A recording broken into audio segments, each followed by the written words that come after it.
Hey, what's going on, y'all, man? Back to another episode of First and Foremost podcast, man. I am one of three co-hosts here with Arvar Bacon of Bacon Network and here with Jerome of Inside the Hashes, man. Y'all ready? Tonight, we got our top 26 coming out for the 2026 class. Man, y'all been flooding the DMs, man. Y'all been commenting, and we got special guests, national host On3, one of the best out in the game right now, Duke the Scoop. Hey, man, he gonna react to the list, man. But how y'all fellas feeling tonight, man? Suavemente, brother. You can hear it in the tone of the voice. Está usando su español. Muy poquito español, señor. Hey, good little dialogue. Muy. I love it. What's up? How you feeling, though, Jerome? Great, man. Had a little chaotic morning. Had to get the car and treatment with the car, but I'm here. I'm glad to be here. Got everything done on time, so let's get it. I'm excited. Let's do it. All right, man. Let's roll it. We didn't go waste nobody else's time. We appreciate everybody tuning in. Make sure you like, comment, subscribe, follow us on the socials. Let's go and get into the first and foremost. Bacon, I'm throwing it to you, man. What's your first and foremost on this Tuesday night? Man, where do I start, man? First and foremost has to be the sensational performance by Caitlin Clark last night. I was talking to my coworker, man. I was like, man, she go for 40. She probably gonna beat you. She probably gonna beat LSU, man. She went for 41, 12 assists. I said we're gonna break the game down a little later, where I feel like Ken Mocha should have done in the crunch time. But first and foremost has to be Miss Clark for her sensational performance. Go ahead, Jerome. Yeah, first and foremost, although my Tar Heels lost, they lost, but Duke's out, so I'm happy. That's my first and foremost. That's all I got. That's it. Man, I'm gonna go, man. I don't know if y'all know, it relates to what Bacon said. The highest watched, most streamed, 12.8 million views, man. The Iowa versus first and foremost. Oh, okay. I'm on my bad. Good, bro. But my first and foremost, women hoops, man. It's off the chain, man. Hopefully we can get it to resonate, go to the WNBA level, but the college level is off the charts. And my favorite player right now, opposite of Caitlin, Juju Watkins can hoop. What she did this season, bro, coming in and getting that program back on the map hasn't really been that relevant since Cheryl Miller. And now you got him in the Elite Eight playing at a high level. You unfortunately lost to UConn, but you're gonna be able to take them those life lessons, losing against them, and be able to take it into next year and get better and better and hone in on your craft and your game. And I'll put it like I think it was who it was. It was Dame Lillard that said it. She reminded me of a young Melo, bro. Young Melo. Hey, young Melo. As a Nuggets fan, I love that. That's tough. Check out, man. Juju Watkins, USC, man. Go check her out, man. She can hoop. Facts, but if you want to tap into some more women's hoop, we got the 2020-24 McDonald's All-American game on right now. Tune in on ESPN, man. There's a lot of good hoops going on right now, man. No doubt. But all right, man. Let's not waste no more time, man. Let's get the folks what they came for. Came for this top 26. We're gonna have honorable mentions, guys. As a disclaimer, we have to kind of redo it. We had a couple 25s in there, so that's gonna be redone. Some of the players asked me they're gonna be on. We gotta redo our honorable mentions list. And we're going to bring on Duke the Scoop to react. Also, a disclaimer for him. Again, guys, the 26 class is very fresh for a lot of people. So, keep that in mind with our list. You know what I'm saying? So, but without further ado, I think we're ready. Let's do it. Who introducing them? Go ahead, Bacon. Hey, man, without further ado, man, welcome on to one of the hottest, personalities in the game, man. Well, you need one scoop, you find two, but this is man with multiple scoops. If you read his articles, man, none of that. Further, do the scoop, man. Appreciate you for tuning in with us, brother. What's up, fellas? What's going on, big dog? You all right? Man, I'm good. What's up, man? What's going on, dude? Good, man. Yeah, cool. Staying out the way. Ready to tackle this list. We'll see what we got. What's popping in 26. Say less, man. Yeah, we appreciate you, man. We know you're a hot ticket right now, so we appreciate you just taking the time, man. We know it's spring break, but appreciate you coming on and kind of giving us some of your expertise, man. No, absolutely, man. Any rep is a good rep. So, Definitely. Right. Before we get started, let's let Duke talk about himself a little bit, man. Tell us who you are, where you from, and tell us a little bit about how you got into where you at right now with On3. Phillip Dukes from College Park, Georgia, graduated Banneker High School. Also went to Tri-Cities and Westlake. Graduated, went to Auburn University, worked in the athletic department. Did a little bit of sports agent work when I first got out of school. X'd all of that out, went and built a career in manufacturing and logistics. Then just mid-career, I wasn't happy. I decided, I was like, bro, I'm going to go do sports. I used to throw parties, sell clothes. I used to do pretty much everything where I'm from. So a lot of people's parents I go back with, especially in that 2000 to 2006 era. But those are the parents of some of the top players in the country right now. So just being able to parlay those relationships and the relationships that I had from Auburn. I was in school with like the Jason Campbells, Ronnie Brown, Cadillac Williams, Brandon Jacobs. A lot of people don't realize Brandon Jacobs went to Auburn for a year. He was in that same backfield with Cadillac and Ronnie B. That's Braden Jacobs' father, 25, offensive tackle, 4-star, Super Bowl champion. But I was just able to parlay those relationships into getting inside information. I started putting it on Twitter. I blew it kind of blew up, and it was mainly Auburn information. I had some buddies that were on the staff. I took that, parlayed that into a job covering Auburn at 24/7, a part-time job at that. And then last year, I started to kind of create a groundswell of the Bolden family, KJ Bolden, his mom Keisha, and his pops Kai. We got some history. Basically, they said, we're going to give you the only interview he'll do the week before he commits. And that was like the biggest interview in college football at the time. And at that, I was working at 24/7 part-time. On3 caught wind of it. And all of their top guys were trying to get the interview, and I ended up getting it. So they saw some value in that. And they once they dug into my profile, they were like, how would you feel about coming over to On3? And my free agency period didn't last long when my contract was up with 24/7. So that's where I am now. They gave me a national job. I don't really write articles a whole lot anymore. I'm doing straight video work. So it's been opened up a lot of doors. My first month and a half on the job, I've done Atlanta Sports Radio, which I had never done before. I've been doing ESPN Radio. I actually got a spot on the Feinbaum show about a week ago. So just continue to stack and build, pray, and stay out the way. Yes, sir. Yes, sir. Love it. Love it. You guys got anything you want to say before we get started? I just want to ask this, brother. My bad. Let me ask one more question. Just one question, one quick one. You talked about selling a lot of stuff. Just the hustle period, man. How do you feel like that translated to just in everything that you do in life? Man, everything has value. It's just about the audience. So I don't care what it is. Like, I like right now, I got probably 100 pair of tennis shoes sitting behind this computer, right? All right. To the right person, these old shoes have value to them. Now, to the wrong person, they got no value. If a guy who only wears cowboy boots and Sebagos and stuff like that, he don't care nothing about what's going on behind his computer screen. So I think it's all about understanding your audience and understanding the value, and can you provide a tangible product. And at the barbershop in College Park, nobody cares about this 3-star that Auburn is about to get. So but since I had the information, I went and found out, where do they want this? And it was on the message boards. It was on Twitter. And so I think it's just all about finding a tangible product and understanding the audience around it and creating a market for it. And I think that's what I've been able. That has been how I've been able to parlay like my basically my hustle mentality in the sports media. Love it. That's a great answer, brother. Definitely.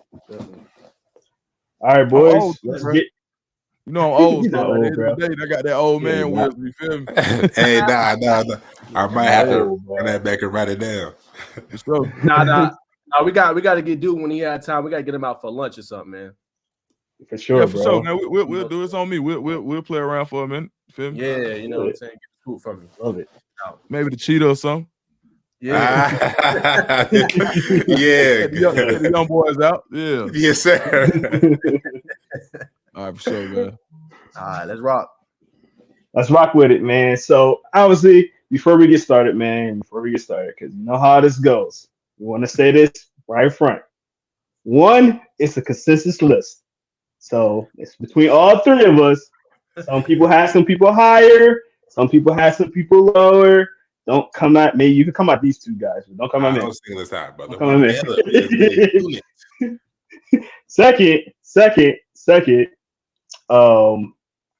What was I gonna say? I was gonna say the consensus part, and then I was gonna say it's all love. It's all love. So if you're not on the list, it's all love. And I mean, you can't be on this list at some point, bro. Like, it's just what we're seeing right now. Just see right now. Yeah, it's 2026. You got plenty of time. You guys can definitely develop. So, no hard feelings, bro. We love all you guys. We hope all of you guys get on this list at some point. But as of right now, this is how we feel. All right. So I just want to put that up. All right, cool. I see some guys in here already. I see some of our dudes in here. So I appreciate everybody that's watching. We really do. But let's get to the list, man. So Naj, you want to start us off? Let rock. Come on. All right, let's get it. 2026, 26 to 21. Let's get it. First part, let's do it. All right, so at number 26, we got Ashton Moore from Alpharetta, man. Swiss Army knife on the defensive side of the ball, man. Plays linebacker, also can rush the passer at a high-end level. Kind of a slept-on prospect, man. He's in some ratings here and there, but somebody you guys should know, man. I think he's going to develop more into his body, get more physical, man. He can take your head off, man. He's the next level type of dude. At 25, got Markel Aguirre, man, from Luella. Guys, next level, man. At the DB position, man, he can do a lot of things well. 24 is Anthony Davis, man. Very well could be a top 10 name in the state of Georgia. He's really that good. Grayson is loaded at the linebacker position. He's one of the reasons why him and Tyler Atkinson's off the charts. 23, probably a little slept on. Tyreek Green out of Cal. The season he had this past year, man, what he was able to do for that program. They got two-headed monster with him and Contreras Moon and Gibson. Man, they studs, man, and he's one of the reasons why they so good on the ground attack. 22, quarterback, I think real slept on as well. Brody McWhorter. I think this is the year, man. He kind of pops out, shows everybody what his talent really is. Playing the Georgia League Classic. He's been getting major offers, got a Georgia offer, recently Ohio State. I think he's going to definitely be a national name here soon. And then 21 is Jamar Owens from Jonesboro, just like his all-around game in that DB, man. And I'm going to be real with y'all. Jonesboro might got one of the best secondaries in the state. They do got some dogs out there. They do. Literally. Definitely. All right, dudes. Let's get Duke to talk about this part of the list. What you think about it so far, man? Man, so Ashton Moore, he's somebody who I think he transferred into Alfred. I think he grew up in Mississippi, if I'm not mistaken. Yep. He's somebody who there's been a mass exodus at Alpharetta. He's somebody they're going to build that defense around. They got a really good defensive lineman there too that trains with Marcus Howard. His name slips me at the time, but when you talk about somebody who just has a lot of aggression, that plays with it, who explodes out of the hips when he makes tackles, I think that he's a guy who's going to rise up rankings boards. Anthony Davis, little Ant out of Grayson, he's another guy who has a really big chip on his shoulder. Feels like he should be ranked higher. When I talk to guys from different ratings departments, they want to see some more game film, but he has all the physical traits of one of those really flexible and versatile will linebackers on the next level. Somebody who can play off the ball, he can rush the passer. He's not going to be a liability in pass coverage. And then Tyreek Green, Ty Boogie, his uncle, man, he comes from a really athletic family. His uncle Travis Booker, I think, is the running backs coach at Cal right now. But or maybe he's a receiver coach. I forgot what book he is. But Tyreek Green is somebody who projects as a safety on the next level. He could play both ways, but I think that his ability as safety is going to be what really sets him apart. Super fast, explosive. He packs a punch. And when you talk about him offensively, he's a guy that you can run outside zone with effectively and also inside zone who's not afraid to mix it up in the interior. So, I think this part of the list is really good. And Jamar Owens, man, he's like, well, I think Jamar is about a legit 6 feet. Lengthy guy when it comes to as far as range in the secondary, and I think that he's one of the guys who could project to play cornerback or safety based on how he develops. So this is a really good part of the list. Yeah, man. I like everything you said about a lot of these players. Austin Moore is a guy that I have to get a little bit more familiar with. Like as guys say, he's a huge transfer, so I have to get a little bit more familiar with him. Markel, I've been watching him since I've been watching his brother,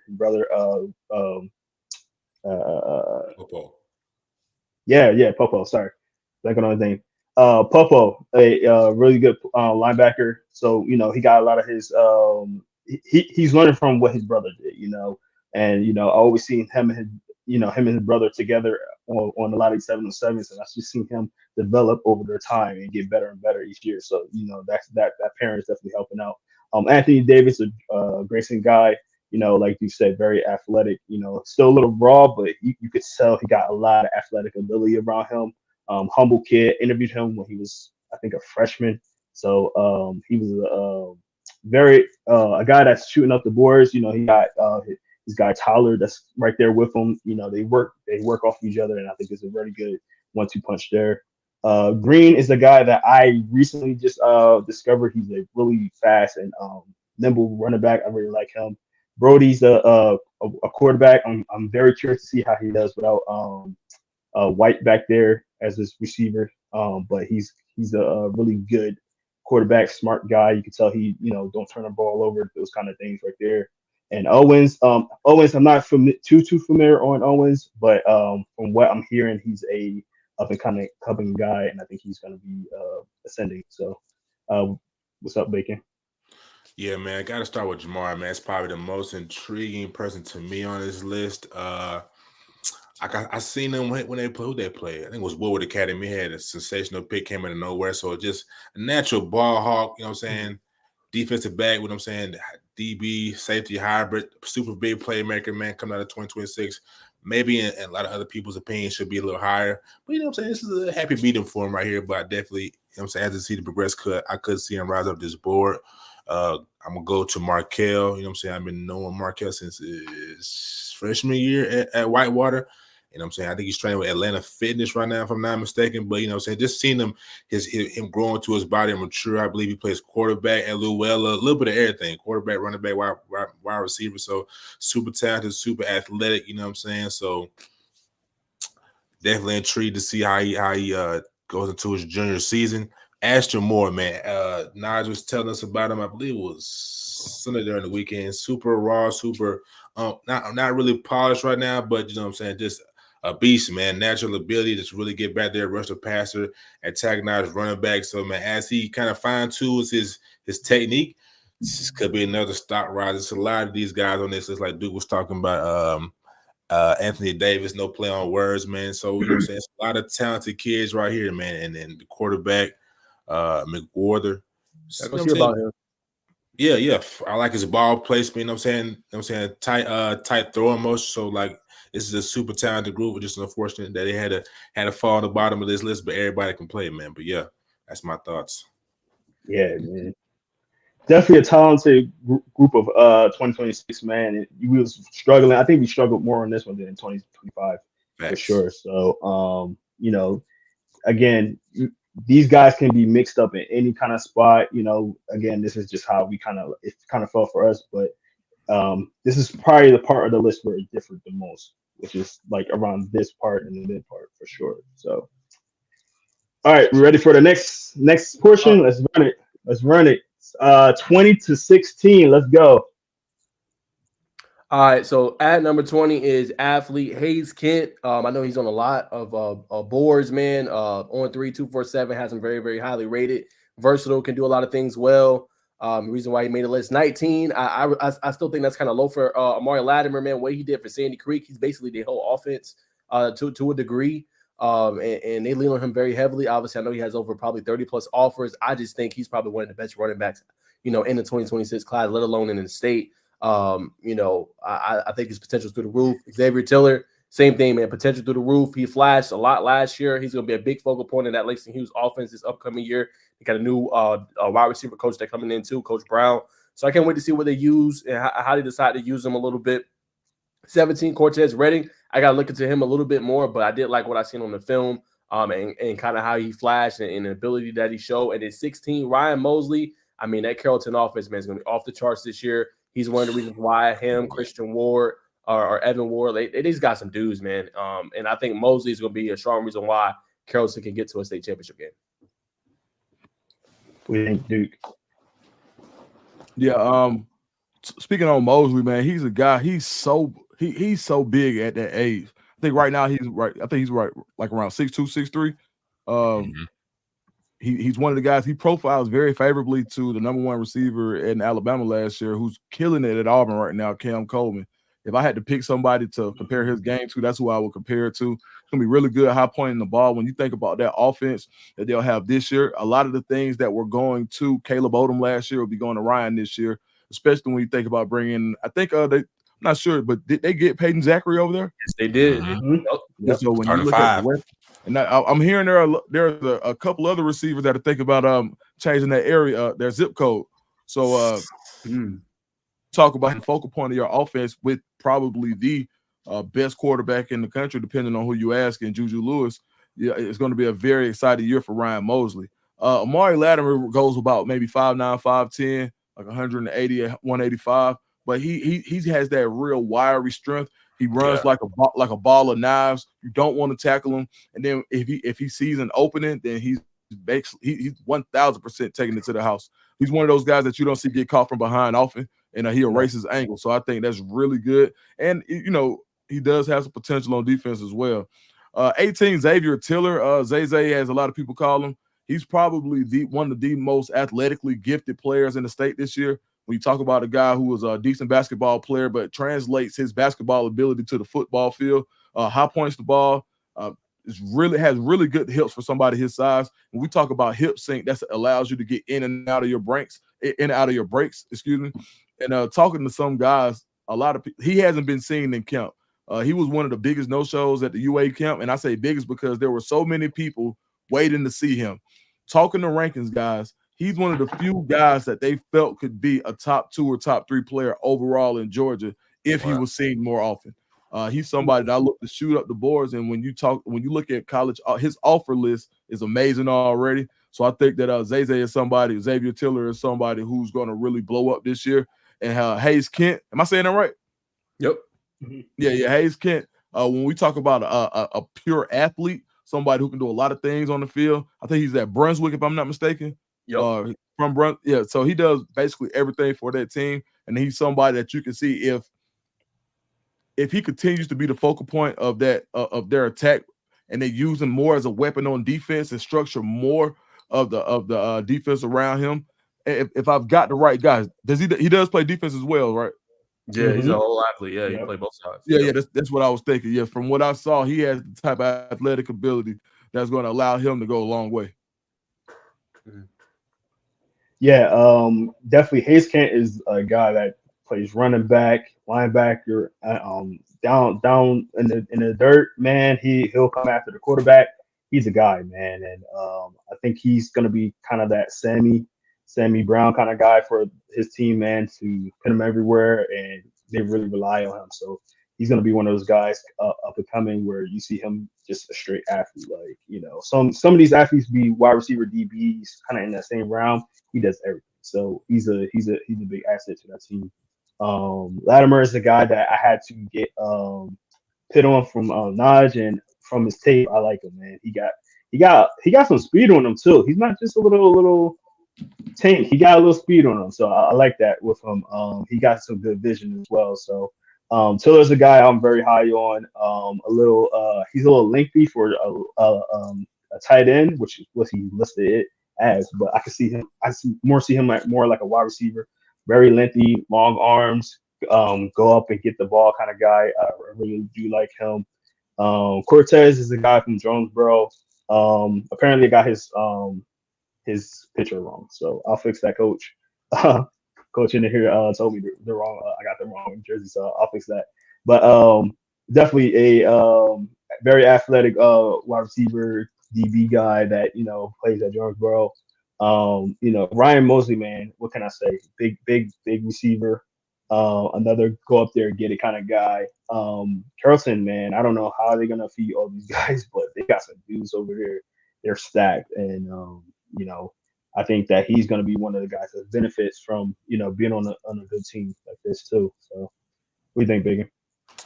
Yeah, back to what you just said about the offense. I think you gotta get these guys in motion, man. Little end around, wide receiver, little bubble screens. Got to just get creative as you can, man, because everybody's gonna be an asset. Like Nas says, starting five. then I go to it. Xavier Tiller, kind of work my way around.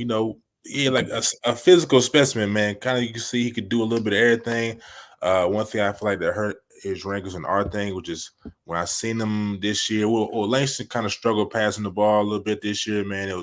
It really got behind that offensive line and let Savage do his thing, man. So hopefully this year, Langston coming in, they can kind of get some things going through the air raid offense this year for Big Langston, the poets, as I like to call him, for Mr. Amari Latimer, man. It's what can I say, man? His brother G Lat, man, they're just a family of dogs, man. I was talking to his pops. It was during the basketball season, man. So yeah, just dogs, man. They always working, you know what I'm saying? Like Deuce was saying, a ball full of knives, man. Nobody want to tackle them.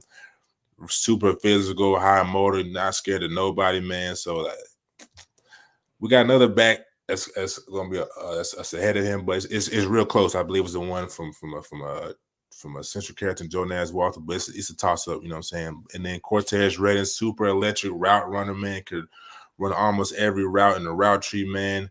Quick feet, good hands, man. A super electric offense, man. And then Mr. Kent, I'm not too familiar about it, but he is a DSGB down South Georgia boy, man. So down South Georgia boys know how to get it done, man. Like y'all was saying, he's super versatile. So, man, like I said, man, it's a list where everybody can go up, but just well complete, man. Well complete, man. Now I got to ask you this. You talked about him being similar to Cam Coleman. Do you believe he got the catch radius like Cam? Because Cam catching everything, brother. I mean, he's got the tools. Now, when I say how he profiles body-wise, now what you do with that body is different. I don't know how each joint the flexibility that he has, but he does profile favorably to Cam Coleman at this point in their careers. All right, for sure. You are the insider. Oh, yeah, for sure.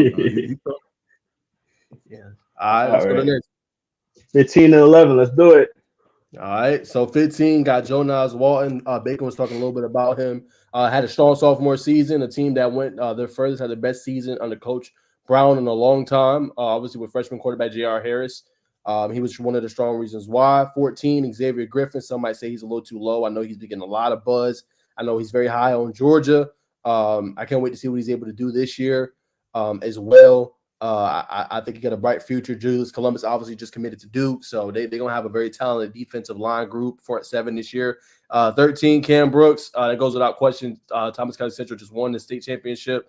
The defense was stout, man. All sides. You can think of DB, linebacker, defensive line. I mean, he was a wrecking ball on defense this past year, so he had to make our list. And then 12, Deuce Gerald's.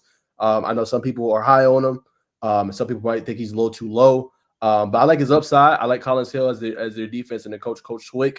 I just want to see him a little bit more, but I definitely think he's a top 26 player without a doubt from what he's proved. And then 11, we went back and forth on this one. I'm not gonna lie, I really think Caden Prothro, he projects high, man. That 6'6" frame, man, he kind of reminds me a little bit of just throw him up the ball, he gonna go get it. So it was hard. I definitely wanted him in the top 10. I had him like top 7, top 6, but kid can ball. But obviously the consistency rating. But Prothro's that dude, man, and I can't wait to see what he does for Bowden. It's good, Duke. Man, so when you talk about a guy like Jonas Walton, he reminds me of Cam Davis, that compact, really fast, big, strong type guy. I think he had like 1,700 yards his freshman year. Comes back, has another crazy year. Won the state 200 meters in 8th grade, I believe. Like, he's a track guy. When you have a guy who profiles as a football player with legit track speed, and you give them the ball in that offense, you're going to see fireworks, and that's all you've seen since he stepped on the field as a high school football player.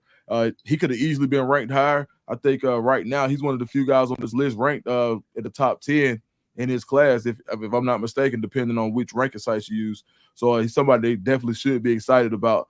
And I think he's just going to continue to develop. When you talk about a guy like Caden Prothro, we just got through talking about Caleb Odom. That's who he is to me.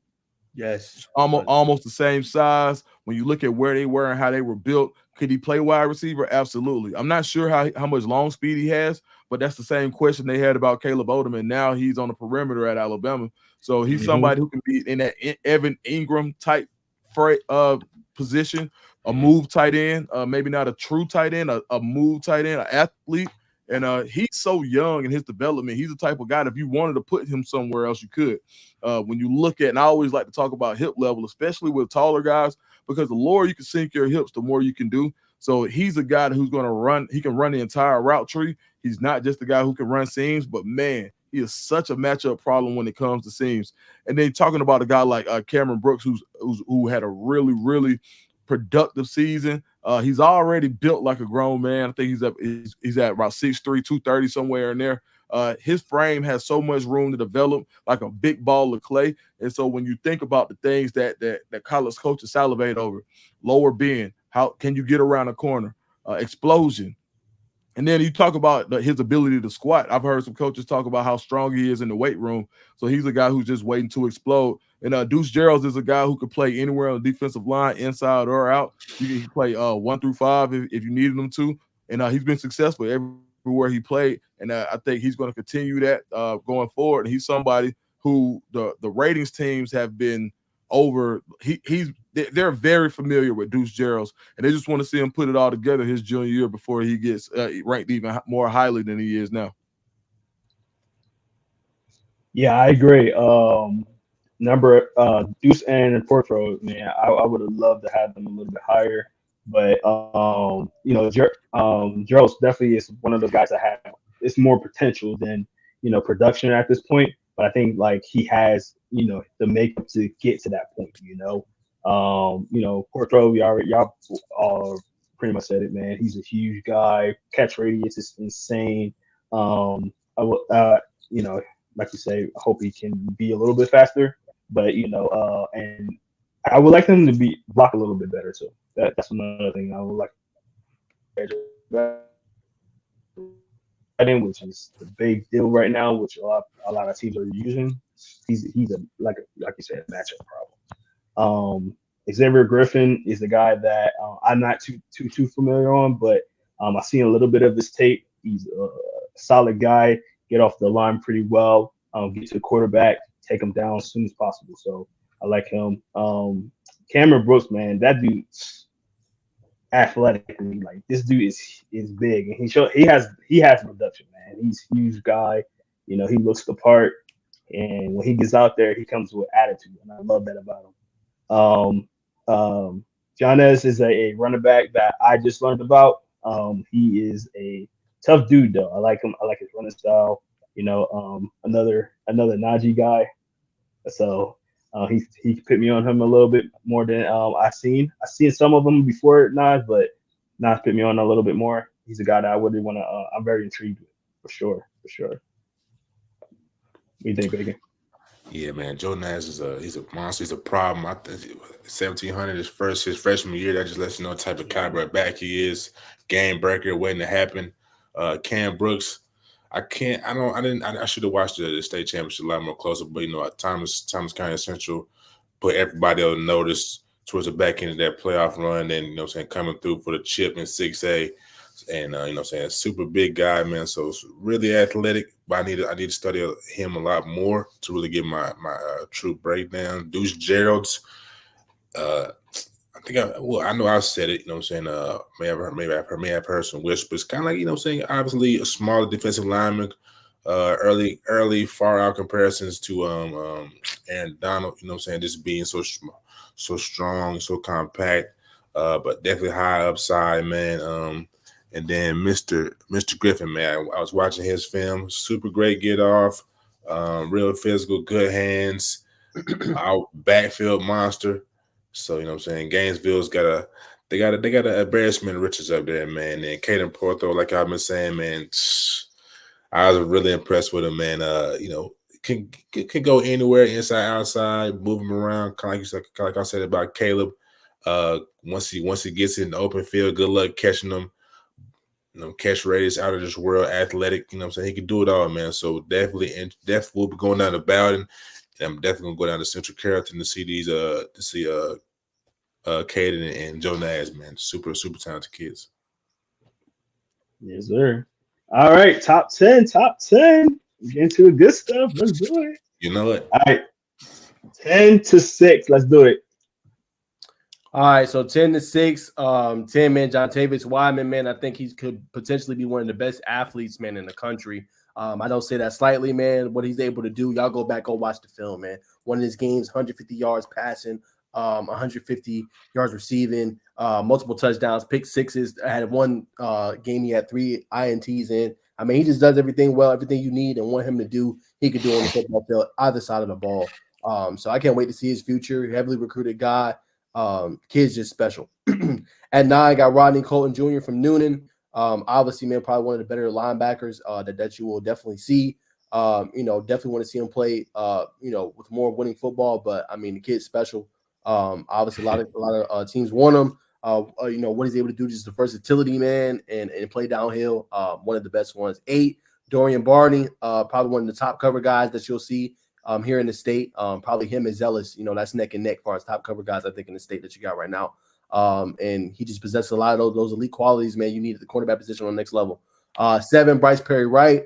Man, I got to see him a couple times last year, man, and dude was a beast. Only was a sophomore this past year, man, but I mean, he was absolutely killing offensive lines. I remember the game against Marietta, they just couldn't block him. They had to start double teaming him. Like, he's just that dude. I know some people don't have him rated this high, but I think Bryce Perry White gonna put some people on notice and show. And then 6, a lot of people say, well, why is he so high? Look, man, 2026 class, he was second to, as Duke said, the top quarterback potentially who you talk to in the country in Julian Lewis last year and throwing. Put Peachtree Ridge back, I think, on the map. 10-win season, man.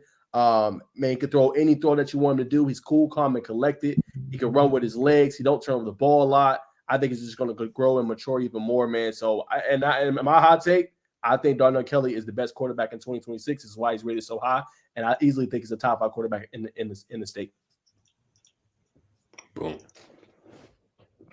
Dude. I'm gonna start with Dorian Barney. He's somebody who has elite size and length to play the defensive back. You see him play in the corner. He can high point the ball. He does everything that you would need to do on that on the next level. When you look at his offer list, it's going insane. It seems like every other day is popping up Dorian Barney, Georgia, Dorian Barney, Florida State. So when you talk to coaches about him, he has that elite length that you want at the cornerback position. That's hard to find, and he may not even be through growing.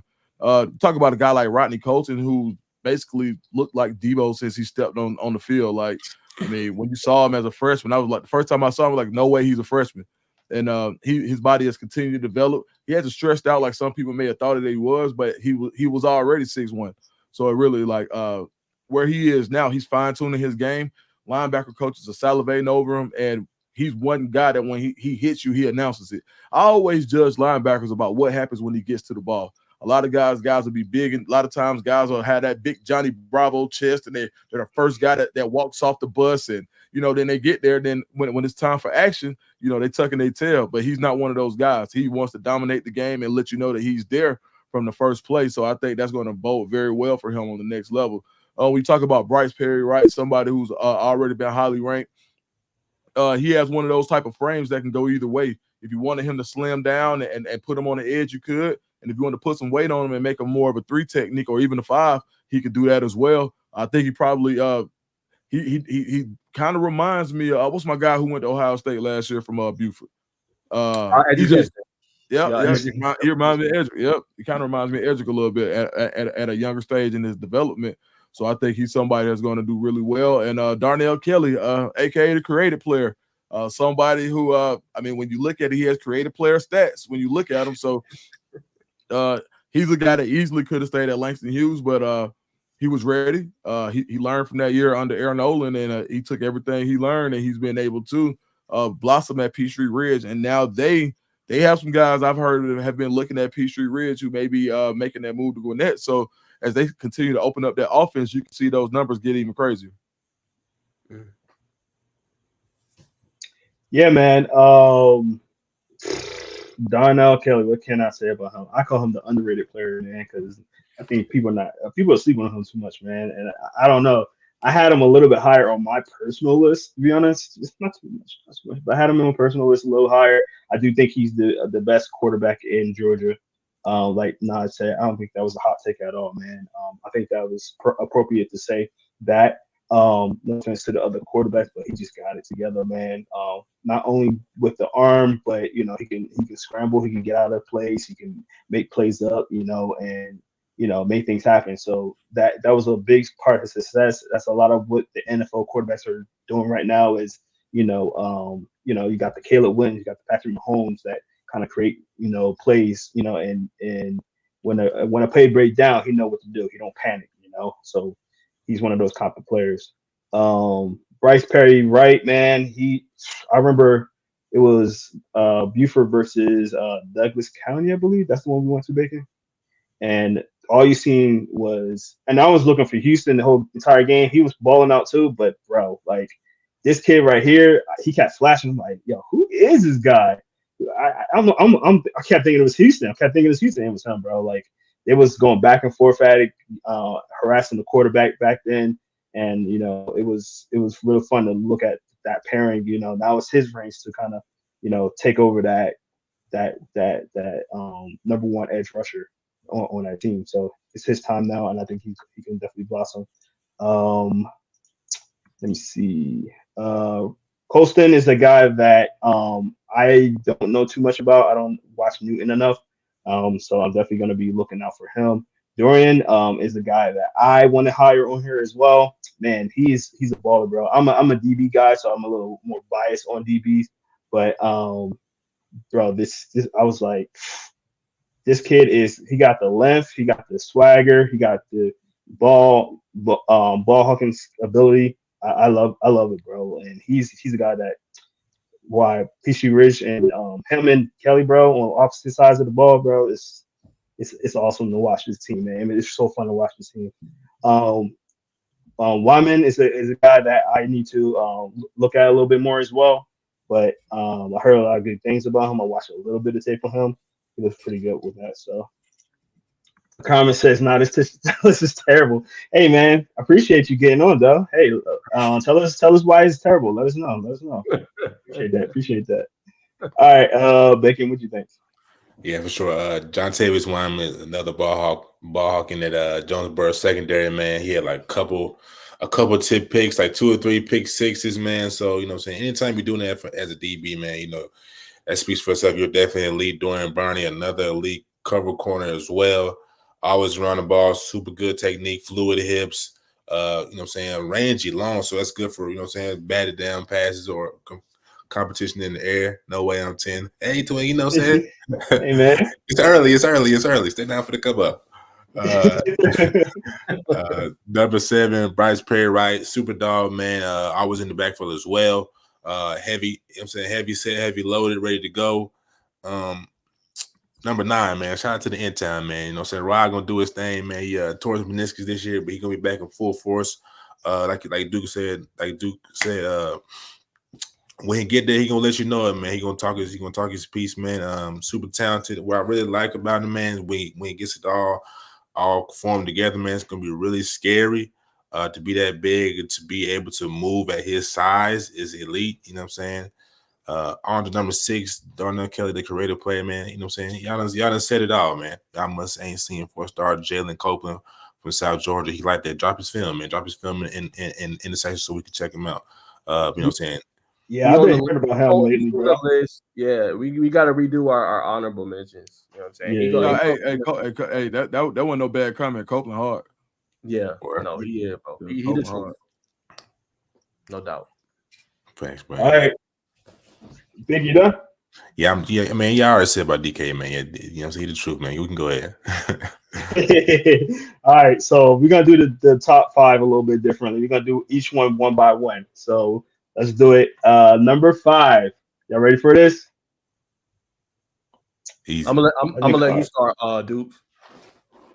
Man, Devin, when you talk about somebody who can change the game, he got some of the best. He's trained with multiple people. I think he's with Top Shelf right now, but I think he is. But yeah, Devin is somebody who can play slot if he has to. He can also play the perimeter. A lot of times you see guys that are one-dimensional. They're either a slot or they're a perimeter guy, but he could do both. Really strong hands. He does exactly, and his run after the catch ability, I think, is underrated.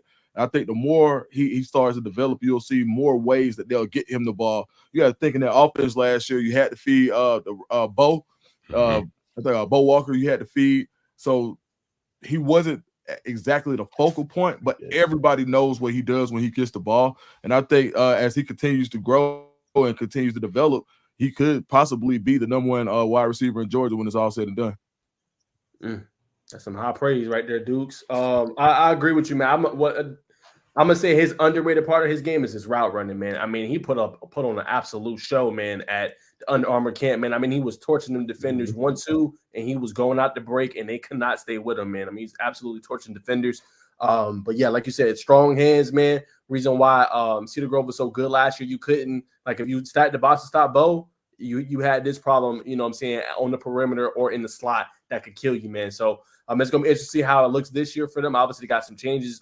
New head coach, Roderick Moore. They're not going to have Coach Adams anymore. EJ Coates reclassified, so he's not there anymore. So they're going to have a couple more questions this offseason than last year. But, I mean, if you got a stud like this, man, you feel pretty good about it. Just give him the ball and let him do his thing, man. I mean, the kid is special, and I agree with Dukes, man. He could very well be in that conversation as top receiver in the state, let alone maybe even the country.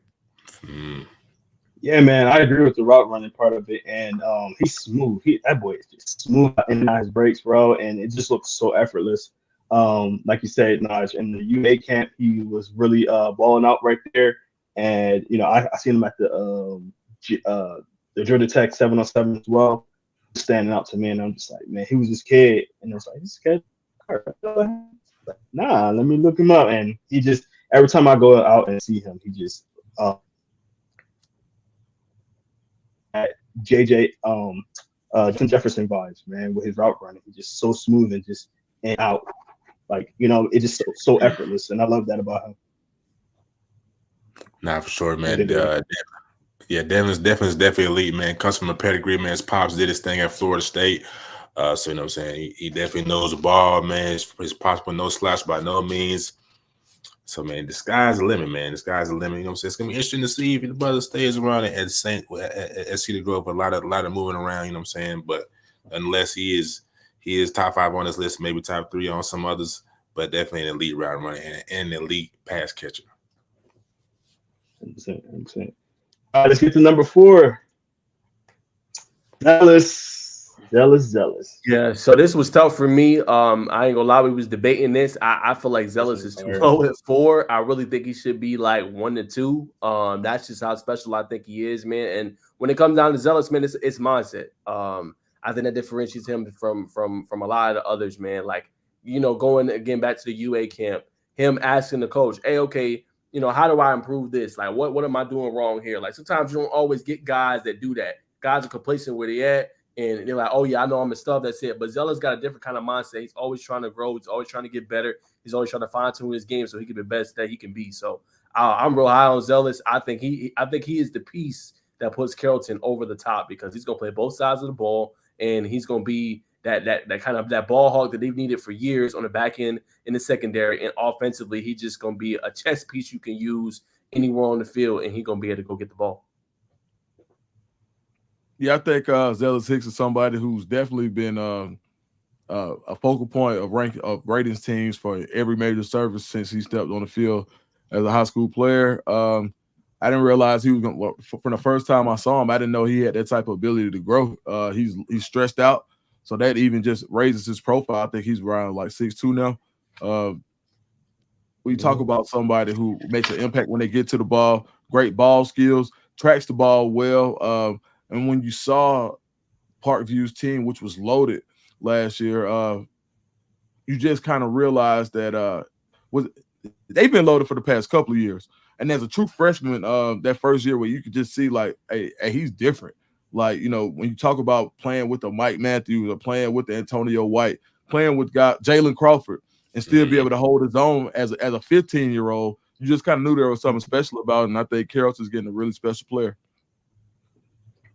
Yeah, man, Zealous is the guy that I've been eyeing for a while. Been Parkview. Actually, I think Parkview probably the first school I've been covering since I came to Georgia.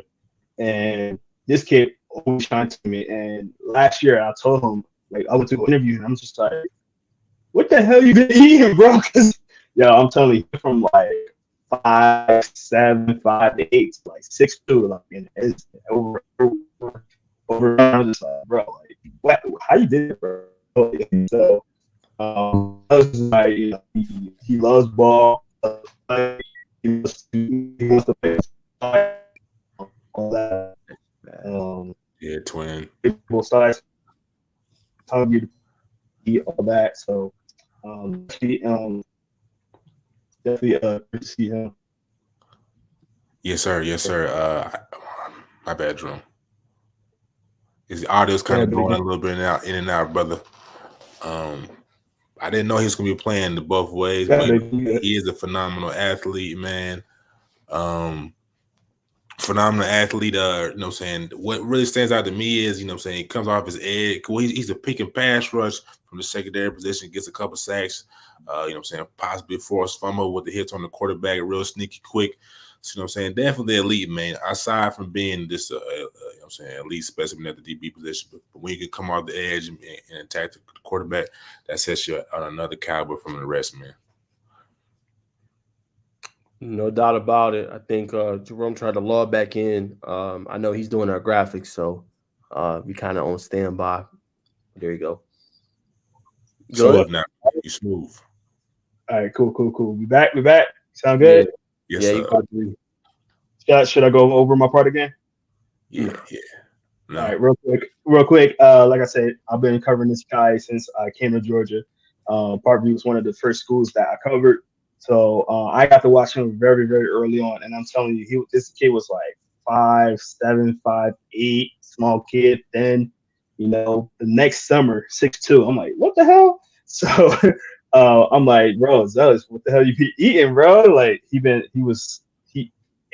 loves ball, man. He's always happy. He's always ready to play, want to play both sides, you know, willing to do whatever he can to stay on the field and get on the field. He's a guy that Carrollton's gonna love. They're gonna love a guy that's willing and ready to do anything. I was a lot more impressed with his defense this year because when I first met him, he was trying to go out there as a receiver. So, you know, he played DB last year, and you know he was thumping dudes, like he was hitting people like hard. And he said that he was like, I put all this weight on to hit somebody. So Zealous is definitely a guy that's going to be able to do both, and he loves ball, man. I love guys that love ball. So facts. Definitely. Just wait on it, brand of a champion. Just wait. All right, well, I guess you don't have to wait too much longer. I guess you guys want to. Yeah. Ready? Yep. Number 3, let's do it. Yeah. There you go. Got your wish. Yep. So number 3, Jordan Breeze, corner man, again has high upside edge. I think what impressed me the most, man, is not just his ability, but how he talked about how he wants to be more of a leader this year, lead by example, and be more of a vocal kind of person. That takes a lot of maturity. Sometimes you have guys that are elite like this that, you know, they care, they want to like focus on their play, like their play do the talking. But just seeing him in this past spring and a little bit going into deep spring in this recruiting cycle, seeing him want to be more of a leader and challenging himself and his teammates to be the best that they can be going into this pivotal year for Douglas County, I think says a lot, man. But he could do a little bit of everything, man. I can't wait to see what his upside is, and he's a dog. Yeah, absolutely. He's another one of those versatile players that can play inside or outside. He's going to project as an edge, but he looks at as a guy that you could probably be like, is he a 200? How big does he get? Right now, I think he's around 232, 235, and that's easy. So he's a guy who can actually project to being a 265-pound guy with great speed, who can set the edge. And that's what you're looking for in the college game today. When you look at all these hybrid fronts, when they're playing 3-3-5 or they're playing 4-2-5, you have to have a guy who can be sturdy at the point of attack when it comes to setting the edge for rushing for the run game as well as rushing the passer. A lot of the times you see guys that have to be substituted because they only have one facet. Well, this guy's a multifaceted guy who allows you to disguise your defense because you don't know what he's doing. Like a lot of teams now are playing a type of defense, and you play a position based on where the hash is. And you can't do that unless you have those type of guys that can move from the 3 to the 5 to the 1, wherever he has to be, wherever the hash is. He's one of those guys. I actually saw him about 2 weeks ago. I think Douglas County came to Auburn, and I happened to be there at Auburn on that day, and I saw him, and he looked like he was already at Auburn. He's a guy who's going to continue to develop, and he has a chance to be one of the top. I mean, he's one like there are this top three. I know two of them for sure in this class have the ability to turn into top three, top two players in the nation, not just Georgia. I agree, man. Burton Breeze is a guy that got that typical DN edge rusher kind of body, man. He's very flexible. He can get off the edge really well, bend around a corner, get to the quarterback. He bring that attitude, which I love about him, man. But also he's still at the same time very humble kid.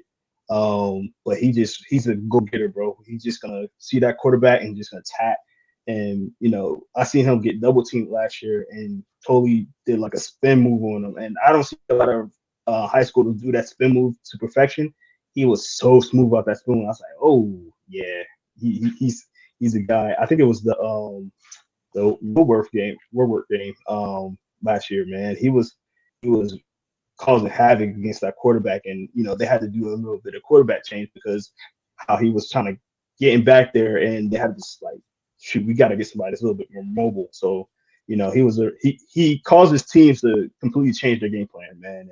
And I seen that, and I was just like, man, this guy's gonna be a future guy, man. He's gonna be doing some stuff. You're gonna hear his name for a long time. Most definitely, man. I believe he said he wanted 100 tackles, 12 plus sacks this year, man. And what I'm saying, with a motor like that, with a body style like that, it's very 100 tackles is a little tough. But I'm saying, nonetheless, it's very possible. What I'm saying, when you speaking into his manifestation, he definitely puts work behind what he does, and bring it back to the point of the Under Armour camp.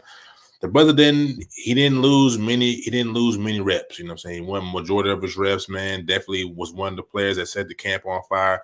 Very high on Mr. Breeze, man, and the sky's the limit for him as well, man. So let's hop into 2. Let's get it. Number 2.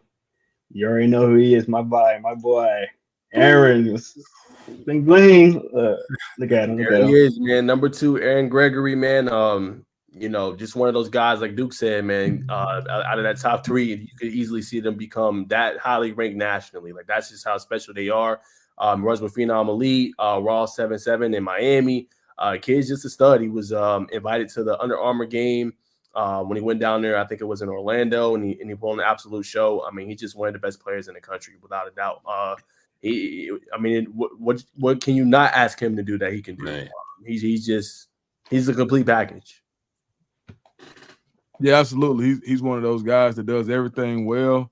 You basically just, if you ask him to play quarterback, he could play it. If you ask him to play DB, he could play it. I mean, he's just one of those guys who really does a lot well. When you think about what Douglas County has, they got the quarterback for Alpharetta, I think, going there this year. I forgot his name. Bordeaux. Yep, they got Bordeaux going. So when you look at him, you look at James Johnson. Yeah, you look at James. When you look at what they're putting together at DC, man, it kind of is reminiscent of what they had at Langston Hughes about 2 years ago, where they had Big Bo and T-Love and all of those weapons that they had on that team. That's what Douglas County looks like this year when you talk about how much talent they have. And at the top of that list, you got to go Aaron Gregory. Every college coach that I talk to, wide receiver coach, that's the first guy they talk about in the state. And that's before they talk about the 25 guys. And there's some 25 guys that are like that in the state this year. But Aaron Gregory is arguably the top receiver in the state, regardless of class. And as he continues to develop, you'll see him. He'll possibly be the wide receiver 1 in the nation. Yeah, man. Aaron Gregory, man, a guy that I cover a lot, man. This guy, like y'all said, what can't you say about him? Humble kid. We had him on our podcast some weeks ago. A very humble kid. But the crazy thing is, I still don't feel like he's fully got into what he's capable of. Like I feel like right now he's ready to let that beast out right now. He's just feeling himself right now. And I like that about him. His confidence is getting even higher now. You know what I mean? Last year, he was injured, and still played through a lot of those games. There was games that, his father told me that he shouldn't have even played in, but he was in there playing because he was just that much of a competitor, and it was against Langston Hughes. Actually, he was injured in that game. He had an ankle injury, I think 2 weeks before that. I think he got a hamstring in that game as well. So he was not even playing well. He was like 2 inches from getting 2 touchdowns. So very, very competitive guy, gonna go out there, had the length, got the speed. And now he's about to add that confidence on top of that. You see it. You've seen it at the Rock King game, man. And me and Bacon was there. Rock King's events, Friday Night Lights. Easily, nobody. It was consensus. Nobody's even. It wasn't even no bias, man. It was literally he was the best person out there. So that's why he won MVP on that. He's gonna be a rising star in the rankings, and he said in our interview with him that he wants to be number one. He's not looking at number two. So right now he's number two on our list. He's not looking. I know he's gonna see this. And he's gonna be like, "Nah, I should be number one." And that's what he wants. He wants number one in the country, not number one in Georgia, not number one at his school, number one in the country, and that's what he's going for. Him and his dad. So I like that. I like that about him. Go ahead, Bacon. I mean, y'all pretty much said it all. I'm gonna just say it's true like this, man. Most feared wide receiver, not in the state, but in the country, man. I don't think any DB wants to go up against this, man. You can just look at him, man. You know what I'm saying? You see that? You no face. What is it? No face? I can't remember what they said, man. No face something, but you know what I'm saying? Just scary, man. You know what I'm saying? I wouldn't want to guard him, man. I'm saying maybe my prime. I just we could have won though. There you go. All right. Let's get to our number one. Can we get a drum roll? Yeah. Number one player in Georgia. Yeah, number one, I think it goes without saying, man. Again, he is what makes Grayson spectacular. He's what makes them go. I think he's what makes them who they are. Him and Anthony Davis, man, that linebacking core are going to be off the chain this year, man. Them, and then they still got Jalen Bell. You still got Andre Fuller, who committed to Georgia Tech. You still got Josiah Victor. It's going to be off the chain for Grayson, man, without a doubt. But yeah, Tyler, 197 tackles. Again, what can you not ask him to do? I think what stood out to me, though, Dukes, was what he did at the Under Armour camp. He was doing linebacker reps, then went and did defensive line reps, and pretty much dominated both. Like, where do you see that at a middle linebacker doing something like that? So I think that goes without question, man, and that's why he's number one on our list. He could do pretty much any position you ask him. Man, I saw him at Under Armour camp in 2022. It was at Denmark High School that year, and I think it was spring 2022, and he was still I don't even think he was in 9th grade yet. And man, when I tell you he was whooping 16 and 17-year-olds, then I got it on my phone, like I just recorded it, not even knowing who he was. I'm like, hey, bro, this dude is going crazy. And this is when I'm first getting into it in the Georgia scene as far as understanding who's who. And then the guy was just like, hey, bro, he ain't even in high school yet. I'm like, what? They let him go with those guys. And ever since then, he's done nothing but develop. When you look at what he was able to do against the top-rated offensive tackles in the state last year, I mean, no disrespect to Daniel Calhoun, but he definitely gave him everything that he wanted. And he did that multiple times. Everybody who you lined up against him had a long day against Tyler Atkinson, especially when it came to rushing the passer. And being able to have a guy, he kind of reminds me of Harold Perkins at LSU, where wherever you put him at, he can dominate. He can put his hand in the dirt, rush the passer. A lot of people in the SEC were happy that LSU stood Harold Perkins up because they knew that they had to block him a little bit less on passing downs. So he's one of those guys that maybe you stand him up for 2 downs, and then on 3rd down, you send him after the passer. He's going to be successful. And right now, he's probably one of the higher. I mean, when you look at this top 3, I mean, all 3 of those guys could potentially be number one in their class. I think people are a little bit lower on him nationally than they should be when it comes to the big forward ranking sites. But you guys got him in a perfect spot. If I had to bet money, he's one of the guys that I would bet on as far as panning out and his status, basically cashing in on his status. Yeah, man, I had a very similar crossing that Duke had with Tyler, man. I went to one of their spring games like 2 years ago, and I'm going there to see Colin Fox. And Colin Fox, big tight end, went to UCF, and I'm just seeing like I'm watching, I'm waiting for Colin to do something. I'm just like, man, who's this guy to keep covering him? Like, he's doing really well, and like he's out there barking and telling the defense where to go and this and that, and like. I'm like, Coach, who's this kid? And he's like, yeah, that's Tyler. He's a freshman. I'm like, excuse me? He's like, yeah, that's our freshman. And he's gonna be a dog. I'm like, Yeah, like yo, like Colin Fox. No, Colin Fox is a dog, but he had respect for this kid, and this kid had respect early. He had a lot of leadership early on the team, and you could see it, man. I was just like, I'm just so impressed with what he did, and not only just physically, can do everything. He kind of remind me of what's his name? Dang, I forgot his name. I'm gonna get to you in a second. But this kid is versatile. He can cover tight ends. He can blitz. He can tackle. He can got the vision. All that, man. He got everything. That's not a lot of stuff that he can't do. It's really not, and he can't even still get better, man. He's going into his junior year, bro. I can't wait to see what he do, man. I know he's gonna get faster, and he's gonna get bigger. He's gonna just dominate, man. So he got a lot of potential behind him, and that's why I got him at number one. Bigger. Yeah, rightfully so. At number one, I'd have been watched Tyler too close. I've seen his film. Martin Latimer running back. It's him, most definitely, my man. Most definitely. Yes, sir. Yes, sir. He's definitely him, man. First time seeing him in person was at the Under Armour camp. And when you come in and just win rep after rep, line up, and they got to tell you not to line up. That told me all I need to know right there, man. You know what I'm saying? That he was him. He, you know what I'm saying? He is who he says he is, and everyone else, man. So that's why we got him in number one spot, baby. Yes, sir. Now, Duke, we gotta ask you, man, to go through the list. Now, give us a rating. You know what I'm saying? You can be honest though. We want you to be your authentic self. You know what I'm saying? That's what you honestly think about our top 26. What would you change? What players would you move around? What players are missing from the list as well? Man, this I'd say based on it's gonna be hard for me to say because I haven't watched enough of the 26s yet. Basically, like my job basically is kind of basically stick with the 25s. But from the ones that I've seen, I think you guys there wasn't a guy on that list that I didn't think that I thought didn't belong. Now, when it comes down to nuances of do you take a certain number? Do you make a position list? Do you take a certain number of each position?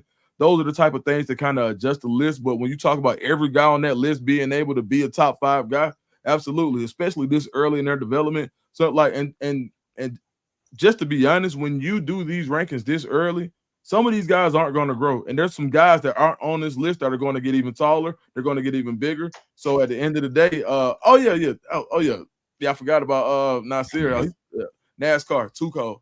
That's what I'm saying. It's like so many guys on this list. So as you guys go back in and you kind of readjust and you say, all right, who should have been there, who shouldn't? I think the season is going to tell you how good this list was. So when you guys should keep this list, go back and revisit it and look at the season and say, okay, is this a potential list of where everybody's going to be when it's time to go to college? Or is this a list after last year? And those are two totally different things. So once you guys just kind of figure out exactly what that list is, I think you did a great job, honestly, because this is a thankless job. Because somebody's going to be, no matter how many lists you do, somebody's going to be 27. If you made it 25, somebody would have been 26. If you made it 30, somebody would have made it 31. So at the end of the day, it's like it's a thankless job, and you did shine a light on a lot of guys. And so now it's for the guys who didn't make the list, for them to go so much more crazy. It's almost like when they didn't put me as a national guy 24/7. I went crazy and started to do stuff that nobody else was doing to make them push me to the forefront because I knew I was a national guy before they knew. And it's the same thing to any player that's watching this or any parent before we go to they ain't hating, they don't know yet. It's your job and that player's job to go prove it and do it in such a loud fashion that it's undeniable. And that's the same advice that I took in order to kind of push myself in my career. And I think that it's something that these lists are necessary. They're necessary because it validates the guys that are on there, one, but two, it motivates the guys who aren't. And I think you guys did a great job. I love it. I have a question for you, Duke, because one thing I noticed about this is a position that, right now the NFL does not value it, but we have a lot of them, which is linebackers. We have a lot of linebackers on this list. What's your take on, the fact that we have so many linebackers and that, maybe is there like a transition to get linebackers back out there? I think linebackers go as tight ends and running backs go. So the more athletic and the more running backs you see drafted higher, the more linebackers you'll see drafted higher because you're going to have to counteract that function. The same thing with tight ends. When you see more tight ends drafted higher, you'll see more off-ball linebackers go. And it may not be the same draft, but those positions, DJ Board, yeah, that's right, for sure. Hey, but on some real talk, when you talk about having guys who aren't liabilities in coverage, and I think these guys that you guys selected all can play in coverage. And I think that's the most important thing when you're talking about a first-round linebacker. When you look at guys like the last first-round linebacker that you had in the NFL, off-ball linebacker was Jack Campbell. He was a 6'5", 260-pound tackling machine that ran a 4.65 40. That's low-key insane. This year, when you look at a guy like Edge Cooper, who had 8 sacks at Texas A&M, ran a 4.5 40. Peyton Wilson at NC State, 4.5 40. You're looking at guys who have the speed and the ability and the agility to be functional pieces of a passing defense. And I think that's why the linebackers that you guys selected were validated by your selections. I like it. Yeah, those boys are definitely going crazy. Go in, I see Eric Copeland go crazy. Not for real. I like it. You guys got any other question for Duke? Go ahead, Bacon. I think you got one. Did you play ball back in high school, brother? Yeah, man. So I started out so I played middle school, then at St. Pius actually, and then I went to Tri-Cities, and then in 10th grade I quit and started hustling. And but I was always one of those neighborhood guys. They were just like, all right, Duke. Like my senior year, they was like, hey, Duke, come play, please. Like not begging, but just like, hey man, shit, we need a body. Like, come on, Duke. And even when I got to school, like at Auburn, man, like I used to work out with the squad, so it was always just a thing where I was never able to harness myself as far as, bro, you want to be a smart guy, you're gonna be a hood guy, you're gonna be a street guy, and if I could get some of those years back, I wish I could, just to be able to. And that's why I go so hard on my son. Like, and a lot of times they say you're living through your son, but it's not that. It's the fact that I don't want him to miss out on the same opportunities I did because I wanted to live a faster life. And so now that everything's come full circle, I'm just glad to be able to share some of the knowledge of my experiences with the next generation. Most definitely. And then what's the biggest thing? What have you learned about yourself that you didn't know since tapping into the journalism scene? Right, man, I can do anything. Right. Like I don't even mean that no kind of way, bro. Like I ain't got no journalism degree. I wasn't doing none of the stuff that I was supposed. I didn't do nothing I was supposed to do to get to where I am, bro. And so that as long and the reason I can do anything is because I got faith and I believe in God. Like, man, you can tell, man, 24/7. I say this. They told me I would never make a certain amount of money in this industry, and there was the amount of money that I was making. And I literally 2 months after they told me I wasn't gonna make that type of money, I damn near doubled it. So it was like, bro, you can't tell, bro, how you gonna tell God? You know what I'm saying? Like, you can't tell God what He got for me, and that's just kind of what I'm on. That's how I live. So if I learned anything, like faith is real, God is real, and man, whatever anybody says, bro, man can say what they want to say, man. The proof in the pudding, and God is the author of my story. So that's what I'm on. So I basically, like, when I say I can do anything, what I learned, bro, y'all didn't know me 2 years ago. I ain't had nothing to do with nothing. I just popped out. They think I'm an industry plant. Like, like where did dude come from? So nah, man, and all glory be to God, man. So that's really, man, you could do, and I share that with anybody, even the parents that are watching this. If you have a passion or you're passionate about something that you feel like you're more happy doing, so man, start doing the part-time so you can make it full-time. And I say that to anybody. Dude, what position you played, man? Running back and safety. All right. I can see it. You got the DB vibes about you, bro. Like us DBs, you can see each other. You hear? Yeah, for sure, absolutely, man. Yeah, definitely. My one question to you, Dude. I know we probably let you get out of here. What would you just tell young journalists like ourselves? If you could give advice, I spoke to you a couple of times, but just for our audience that is watching, that let's say for example they got aspirations, they want to be a national host, like kind of how you wanted to do. They want to be on that scale. Obviously, everybody's path is different. Some people gonna get there faster, some people get there slower. Everybody got their own path. But what would you tell them in order to kind of get to where you are today? Man, if I could say anything, man, like is pray and then be intentional with your prayer and put some works behind your faith. So I didn't just pray and then just went to and went to my 9 to 5 and then just did that. Now I prayed, went to my 9 to 5, and then I went to my 5 to 9, which was doing this. So for every 8 hours I gave them folks, I gave my passion for. And yeah, it was hard, and you have to have the right setup. You have to have the people that believe in you. Like, and sometimes they don't believe in you at front, but you got to believe in you, and you got to believe that what comes out of your mouth is going to be law if God agrees. So when I said I was going to do something, like I ain't finished. Like we was talking about ahead of time, I was like, bro, I got stuff to do, bro. I'm finna go crazy. And I feel like that, and I think that energy comes off of me, and people accept it. Like, hey man, it's something up with bro. Like I walk around like I'm lost, but I'm not. I'm not. And so if I had any advice to you guys, a young journalist, is believe in what you believe in and believe in yourself. I know it sounds cliche, but don't just believe in yourself. Believe in yourself and put the work behind it. And you got to understand that there's something like I got on for real because I was able to accomplish something that nobody else could do at that time. So keep looking for that niche and find out what makes you what separates you from the pack. And once you find that out and you magnify it, I think there's nothing that nobody can do. And what I really want to do is to run this bread up so we don't have to ask nobody to give us no national platform. There you go.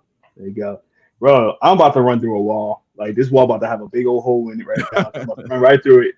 Man, that was incredible. Appreciate that, man. No, so definitely. Well, that's gonna do it for us with you, Duke. Man, I appreciate you getting on.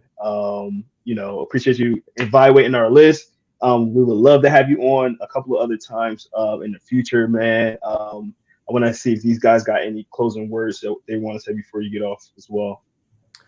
Nah, my only thing, dude, you know how I feel, man, and the stuff that you do. Anytime you throw something out, I don't know if you noticed, but I always retweet your stuff, always like it. It's just nice, man, to see. And I tell the brothers all the time, it's nice to see a brother, somebody black, somebody in my complexion just doing great things, man. So I don't know if you know, man, but you an inspiration. Like I be like, yo, I got to keep grinding, keep going. I tell them all the time, man. So it's just nice to see what you're doing, being on that platform, and you're doing good stuff behind it, man, telling these kids stories and taking a different angle. You're not doing the same angle that everybody else does. So just want to say, man, you're really inspiration, man, and just keep doing what you're doing, man. You definitely impacting the youth, man, and impacting journalists in the game.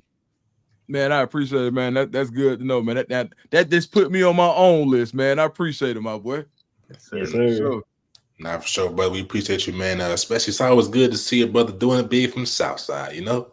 Hey, man, South Side to the death of me. Believe it. Washington Road, Janet Drive, came a long way. Yes, sir, man. Before we let you go, man, go ahead and plug the 5 Star podcast. Let the people know where you're at, when you're on, all that good stuff, man. Man, check me out on the 5 Star Flex on our YouTube channel. It's on On3. It's on On3 Recruits YouTube, but you can just Google or YouTube 5 Star Flex with Phillip Dukes. I'm interviewing the top players in the country, and now I'm starting to give my analysis on schools and universities that recruit and why they're successful or what they need to do to be successful. If you want to be featured on the 5 Star Flex, hit me on Twitter at Dukes D Scoop or hit me on Instagram at Dukes D Scoop. I check out, and I'm gonna tell everybody this: all the kids that's watching the recruits, I don't got nothing to do with the rankings. But if you send me your film and you want my opinion, I'm gonna watch it. It might take me a week, but I'm gonna watch it and I'll give you some positive feedback from what I do know. So, hey man, I appreciate it, guys, and thank you again for having me. What's up, bro? All right, man. There you go, man. Appreciate Duke's coming on, man. A busy guy. Just appreciate him coming on, man, just to share the knowledge. And as you guys can see, the knowledge standpoint is different. He was be able to break down those players and talk about all facets of their game in a very knowledgeable, very insightful way. So we hope you guys appreciate the list. Again, we do have a honorable mention list. Those guys that I kept mentioning, Jalen Copeland, Nasir McCoy, a lot of those guys made that list. We just have to redo it. There was a couple 25s in there, but we're not sleeping on y'all. That's why we do an honorables mention, because we was thinking about y'all. Y'all caught our eye, but you was just right outside that top 26, man. But we still think y'all are special. So we hope y'all enjoyed the list. Appreciate all the people that tuned into my YouTube channel. I know mine was going crazy. I had up to 15, 20 people watching on the YouTube. I only got 400 followers. So that definitely means a lot, man. But I'll throw it to y'all before we move on. Yeah, man. We got 85 right now in the the total right now. So I appreciate everyone right now watching this and checking us out for sure. Let's talk about real quick recap on the 2026 list, man. I think it was a great list. I think that we had some differences here and there. I think for the top three, all three of us pretty much had the same guys. I don't think it had anything different outside of the three. Once we got out of the top three, it moved a little bit here and there. We had to do some debating. What you guys thought of how it kind of went down? Obviously, this is a consensus list, so that means all three of us made our own list, and then we came together and tried to come up with a list that was consensus. So, what you guys think of the list yourselves? Yeah, I think it was good. I think we evaluated everything. I think we looked at all facets of it. And I think we really tried to get a consensus of what all three of us thought. Bacon had some really good players that he plugged in, that he put us on game with. Cortez Redding. Again, I got to do my research on him. But Jerome, you had a couple in there that you felt high on. I know some didn't make the list that you were real high on. Some of the ones I put y'all on game with. So I think it was good because our list, and it's one's purpose service announcement I want to make, and I'm going to throw it back to y'all. Our list is not like everybody else, okay? Our list is not like an On3. Our list is not like a 247 or Rivals or ESPN, right? We go and we find gems. This is not a list that's, okay, this guy projects to be this on the next over. This guy projects to be a first-round pick. No, our list is what you're doing in high school, right, and how high you're performing and what level you're performing. And if we think you're an underrated guy that people are sleeping on, we're going to give you the exposure, get you out there. So people are like, why is this guy so high on the list? Who the hell are you talking about? It's for those reasons. That's what's behind our list for those that are wondering, want to know. Nah, for sure. Picking back up what the brother said, man. We don't just go through On3, 247, kind of I still got him here. Now we kind of create our own list, man. I'm saying we're boots on the ground guys, a little bit everywhere. Now just I'm saying except on the north side, drum on the north side, opposite side, and I'm down here on the south side, kind of cultivated. So I'm saying it's what we see. It's a wide variety. So I think, I'm saying I feel like we did a solid job, man. You know what I'm saying? We just Appreciate you, man. do what we do. Yes, sir. We appreciate you, brother, for tuning in, man. Yeah, we do what we do, man. I think we did a good job. And of course, I'm saying some people say we hit and miss somewhere, but like I said, we call it as we see it, man. Yeah, and with these consensus, there's going to be guys that these two guys had on there and I didn't, and vice versa. There was a couple of guys that were mentioned in the comments. I'm like, yeah, I felt like they should have been on the top 25. But again, this is a consensus. This is all three of us. This is some things that we all kind of seen. It was. I mean, when I tell you, I said this in the beginning. When I tell you this was tough, The 2025 was easier.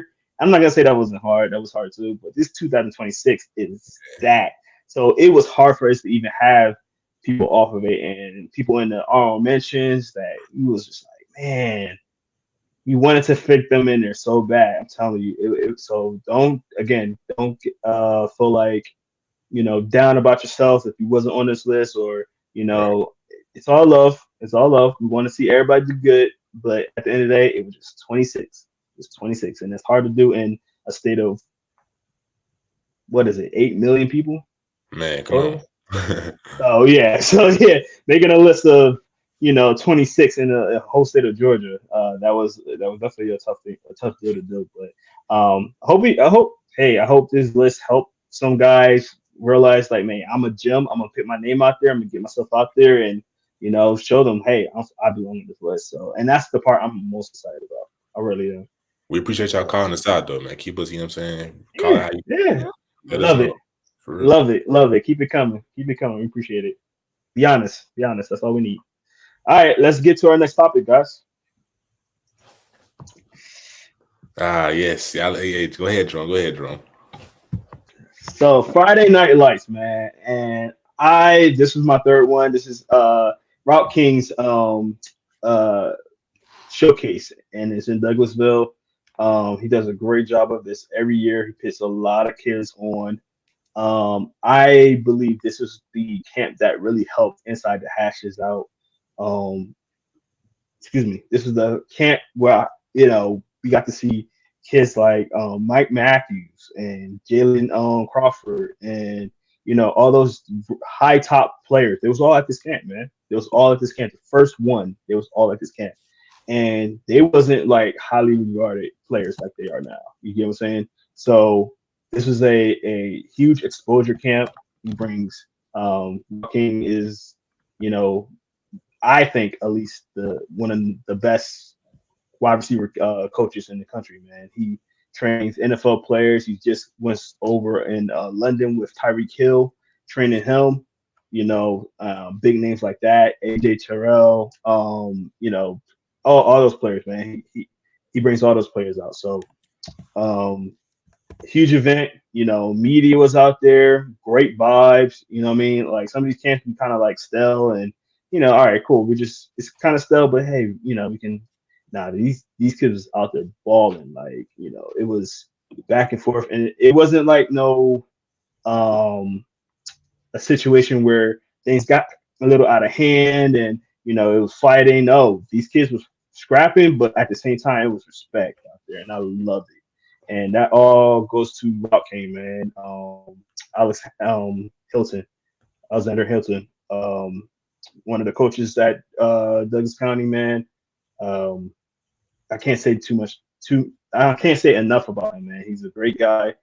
Really care about the kids. Some of these guys just go out there just to collect the money. He's not like that. He wants this guy to ball, man. And he really brings out the best side of him. So obviously Aaron Gregory's a very talented guy, but even he will say like, Rob King helped me out, and be able to have a connection with great coaches helped him out. So I can't say enough about that camp, man. I hope everybody in journalism definitely go.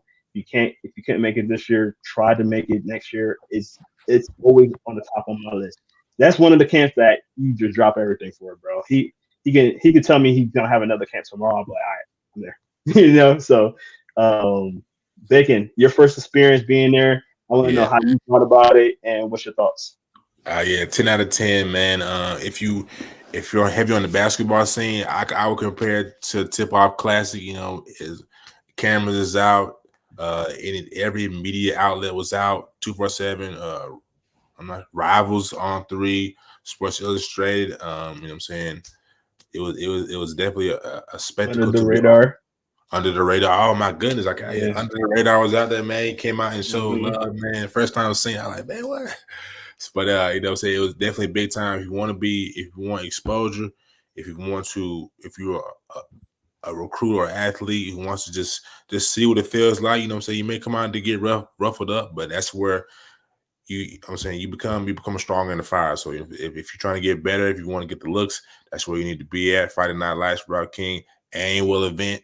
So next time, make sure you're out there, brother. Top flight, man. You know what I'm saying? I was highly impressed with what was going on, man. For sure. Definitely will be back. Definitely. Now, from an outside perspective, you're seeing everything that went on. What's your thoughts on the camp? I'm not sure. I can't say too much. I wasn't there, but I seen definitely the exposure was there for the kids. I seen a couple kids kind of blew up. Tristan Payne was one of them from Milton. That was kind of my big question, kind of being able to see, who Milton was going to have at number 2, right? Because they don't have DeBron Gatlin anymore. Mark Esley obviously graduated at Valdosta State now. Who was going to be their number 2? And he went in there and he showed out from what I heard and what I saw on the Twitter sphere on X. So, like you said, back to your point about the whole event, I guess it does a good job of just giving these kids exposure and allowing them to do their thing and putting people on notice, man. So, that's what I would say on the outsider perspective. Yeah, and it's definitely different talent levels. Like, you're not just getting the 5 stars, 4 stars, all those guys, but you're getting, guys that don't even have stars. You got guys that low rankings and going out there and competing. And there was a lot of guys that went against some of these 4 stars, 5 stars, and really put a name out there for themselves. So that's what I like about, how Rock King does it. Like, he's not just going to put anybody out there just for, the clout or, this or that. He's going to bring out gems. He's going to bring out gems and let them gems shine while they're out there because they're able to go against, more established players, you get what I'm saying? So, again, I love the event, going for a 4th time, going for a 5th time, going for a 6th time. Whenever he has one, I'm definitely going. He knows that. And man, I love that event. I love it. I just love it. For sure. What was your Favorite part of the event. Favorite part of the event was always the one-on-ones, man. That's always the best part of the event. When they go one-on-one and all the hype, seeing all the coaching. Oh, that's another part I didn't say, man. They got top flight coaching in there. Cole Pope was out there. You had Route Master out there. You had a couple of other guys. Just blanking on the names right now. But you got top flight coaches, man, in Georgia that's going to be in there. So, it's not just, Route King himself. He's gonna bring the masses. He's gonna bring the masses, and it was definitely a great event, man. And Alex was out there. Coach Emil was out there. It's everybody's out there. So it was a great event. It was a great event. What about you, Bacon? I'm gonna throw that question right back at you. You got favorite thing of the event had to be the one-on-one specifically. Man, I mean, it's gonna sound cliche, but I think when Aaron he caught that the head top back left pylon facing the end zone we were going towards, did his name, blew the kisses to the camera. Yeah, that moment will be forever etched to my memory. You know what I'm saying? Probably until I leave this world, rest in peace. But yeah, probably that one. Oh no, that one. I put that at number 2. Number 1 was the offers. The offers that was given out, man. Anytime at the event came full circle, man. You got better with reps. You got better in the one-on-ones. Then handed out offers, man. So anytime you can do that, man, change people's lives. That's what it's all about. Yeah, and there was guys that didn't have no offers at all. Got some offers from that camp, and I seen that a couple of years ago where the same thing where kids start getting offers, and then all of a sudden offers just start flowing in from that camp. So again, man, Rock King really pissed out a good product, man. I think it's a must-see TV when you're out there for sure. Facts. We got to figure out a way to stream that bad boy live, man. Yes, sir. Hey, yo, for real. Maybe we can be the ones to start that. Nah, for sure. Let's do it. For sure, all man. Right. My bad, John. Go ahead. No, go ahead. I was gonna start it out, but go ahead. You can do it. For sure, ladies and gentlemen. The way that concludes our, I believe it's the gridiron section. We for the transition to the 3-man weave. And today we got a little news, man. Things got a little hectic in the basketball world. They're not too crazy, but Christian Anderson, Kyle Green, and Michael Smith, and Nyla Brooks, all 4 decommit from their committed offers. So Christian Anderson was committed to Michigan, as we know. Michigan struggled this year. Not sure the reason why he decommitted, but he decommitted. And Najee can help me out with this one. Kyle Green, he decommitted from UCF. Am I right or wrong? You are right. And Michael Smith decommitted from JMU. Nyla Brooks, number 13, ranked in class of 25.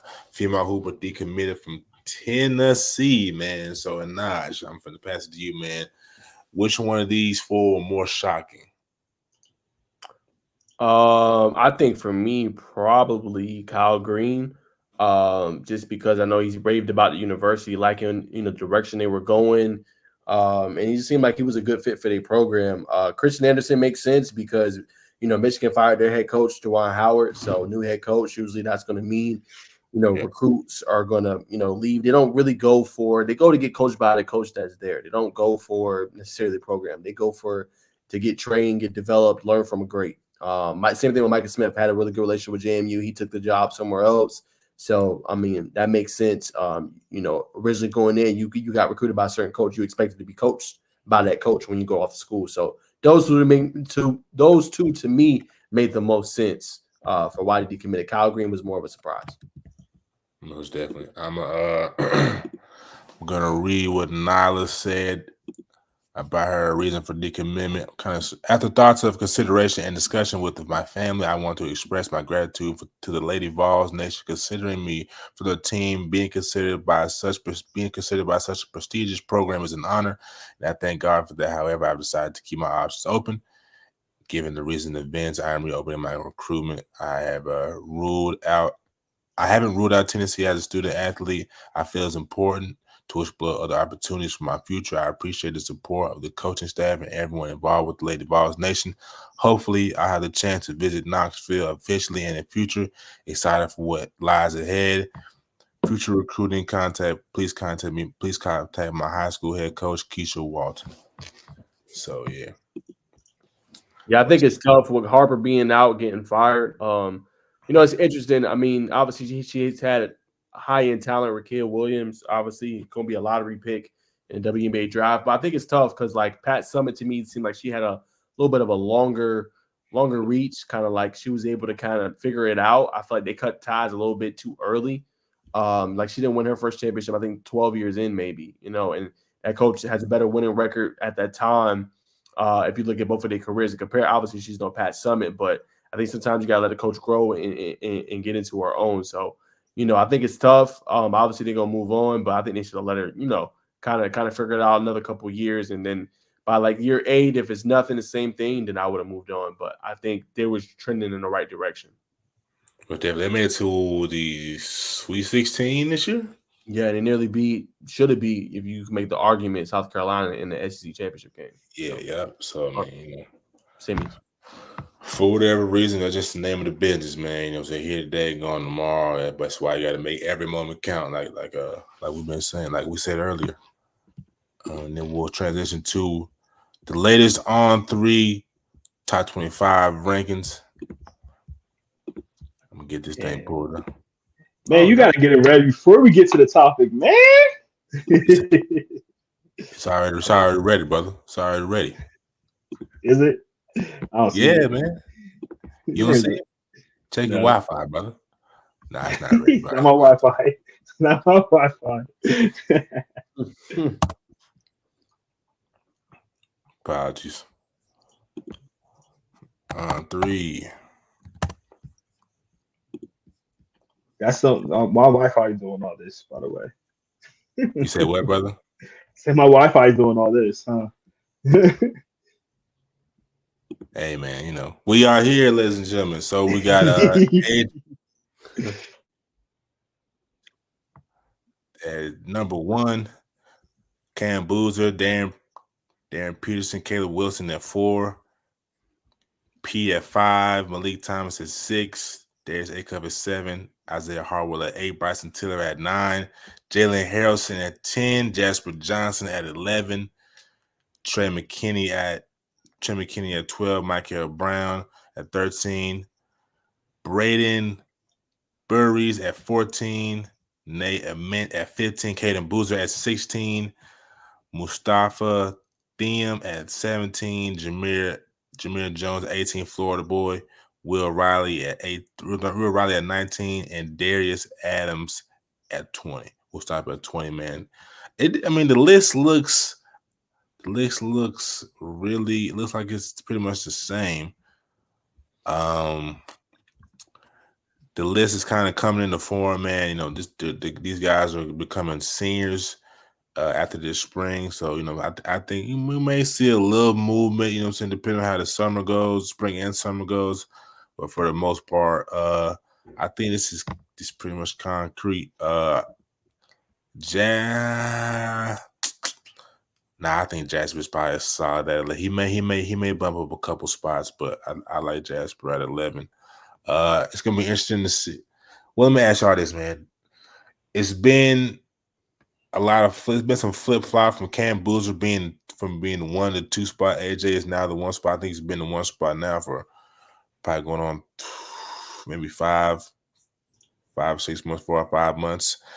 Do we think that AJ will be the number 1 prospect for 2025? Oh, sorry about that.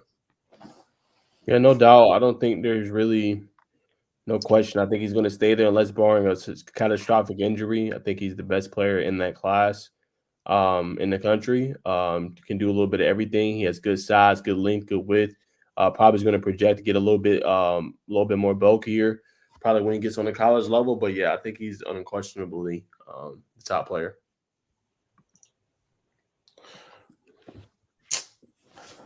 Offensively, though, right?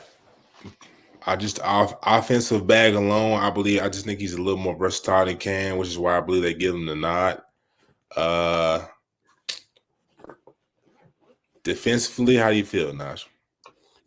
Yeah, I mean defensively, I mean I feel like you can always improve defensively, but I feel like he can definitely guard with his weight, his size. I mean, he's athletic. I think he could guard probably 1 through 4 if he really wanted to. You know what I'm saying? And I think he has good potential. I think it's just a matter of AJ being a little challenged. That's all.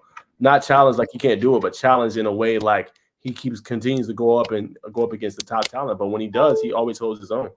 So that's why I think he's top. I think the ratings are old, bro. I think it goes to the new ones because they got Tyler Jordan, number 17 in the country. I'm gonna actually send a link to you through the chat. Pull it up. All right, bet. Yeah. Yes, and I think Bryson Tiller's a little too low, in my opinion. Why do you think so?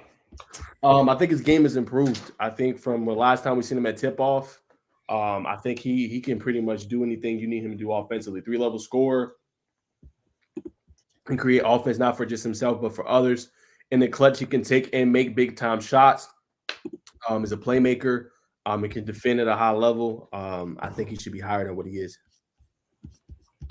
I think that's the same list, Notch. I'm looking at it myself too. But yeah, that was from their Twitter. Sometimes they don't have. No. Here we go. Okay. Tyler Jordan. Yeah, you see him? Yeah. Yeah, they got him 17 in the country. Highest one. The one you had, they didn't even have him on there or that high. I believe he's playing with Game Elite this year. Actually, as a matter of fact, I know. I'm certain he's playing with Game Elite this year.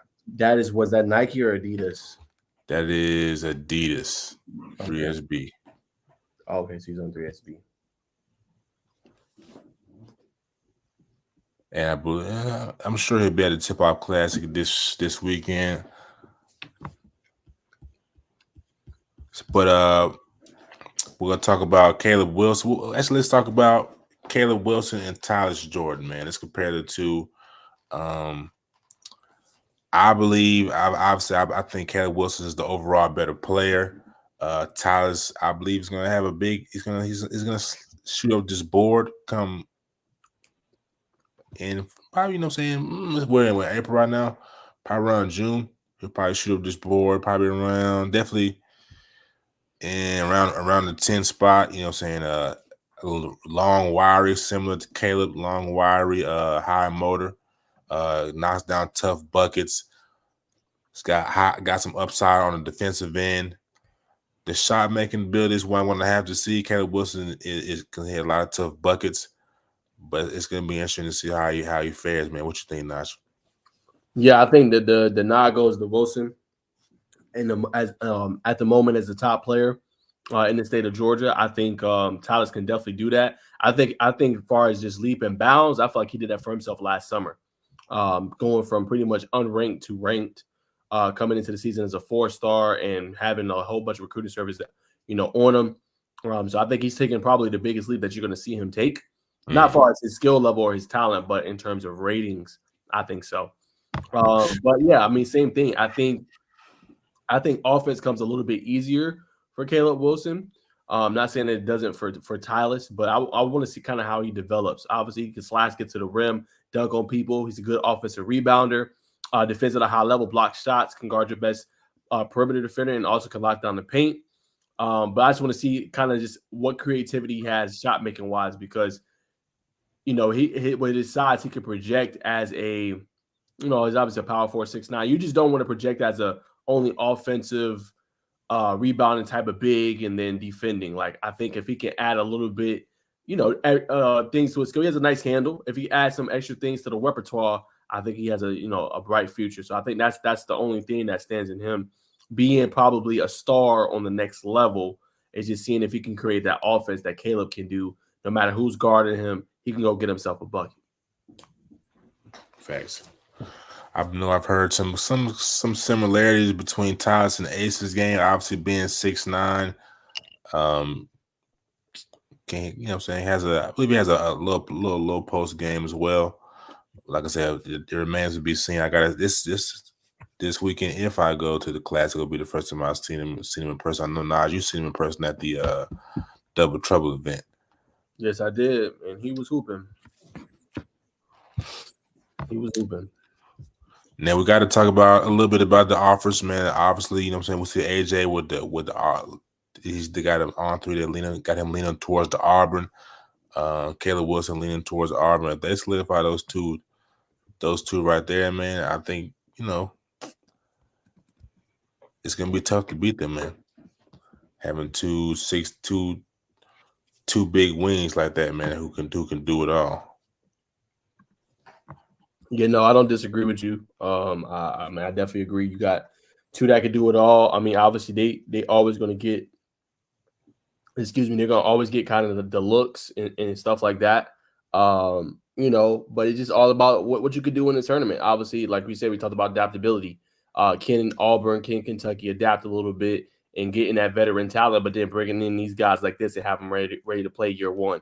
Not necessarily being a starter, not necessarily being elite, but being able to come in and contribute. I think that's the biggest thing. Most definitely.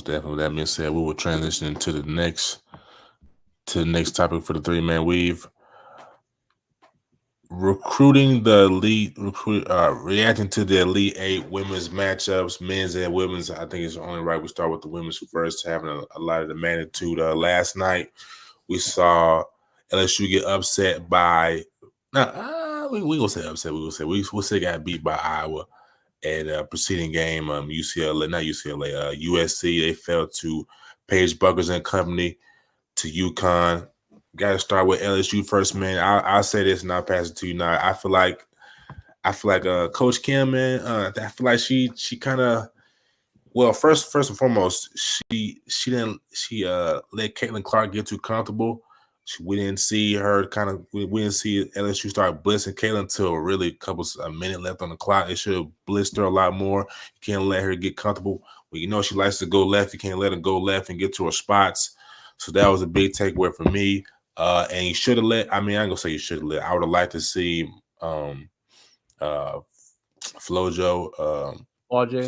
Flojo's nickname, Flage. Kind of, what I'm saying, for the most part of the season, she guarded the best offensive player, and we didn't see that last night for whatever reason. You know what I'm saying? Sometimes you can kind of overthink things in the heat of a moment.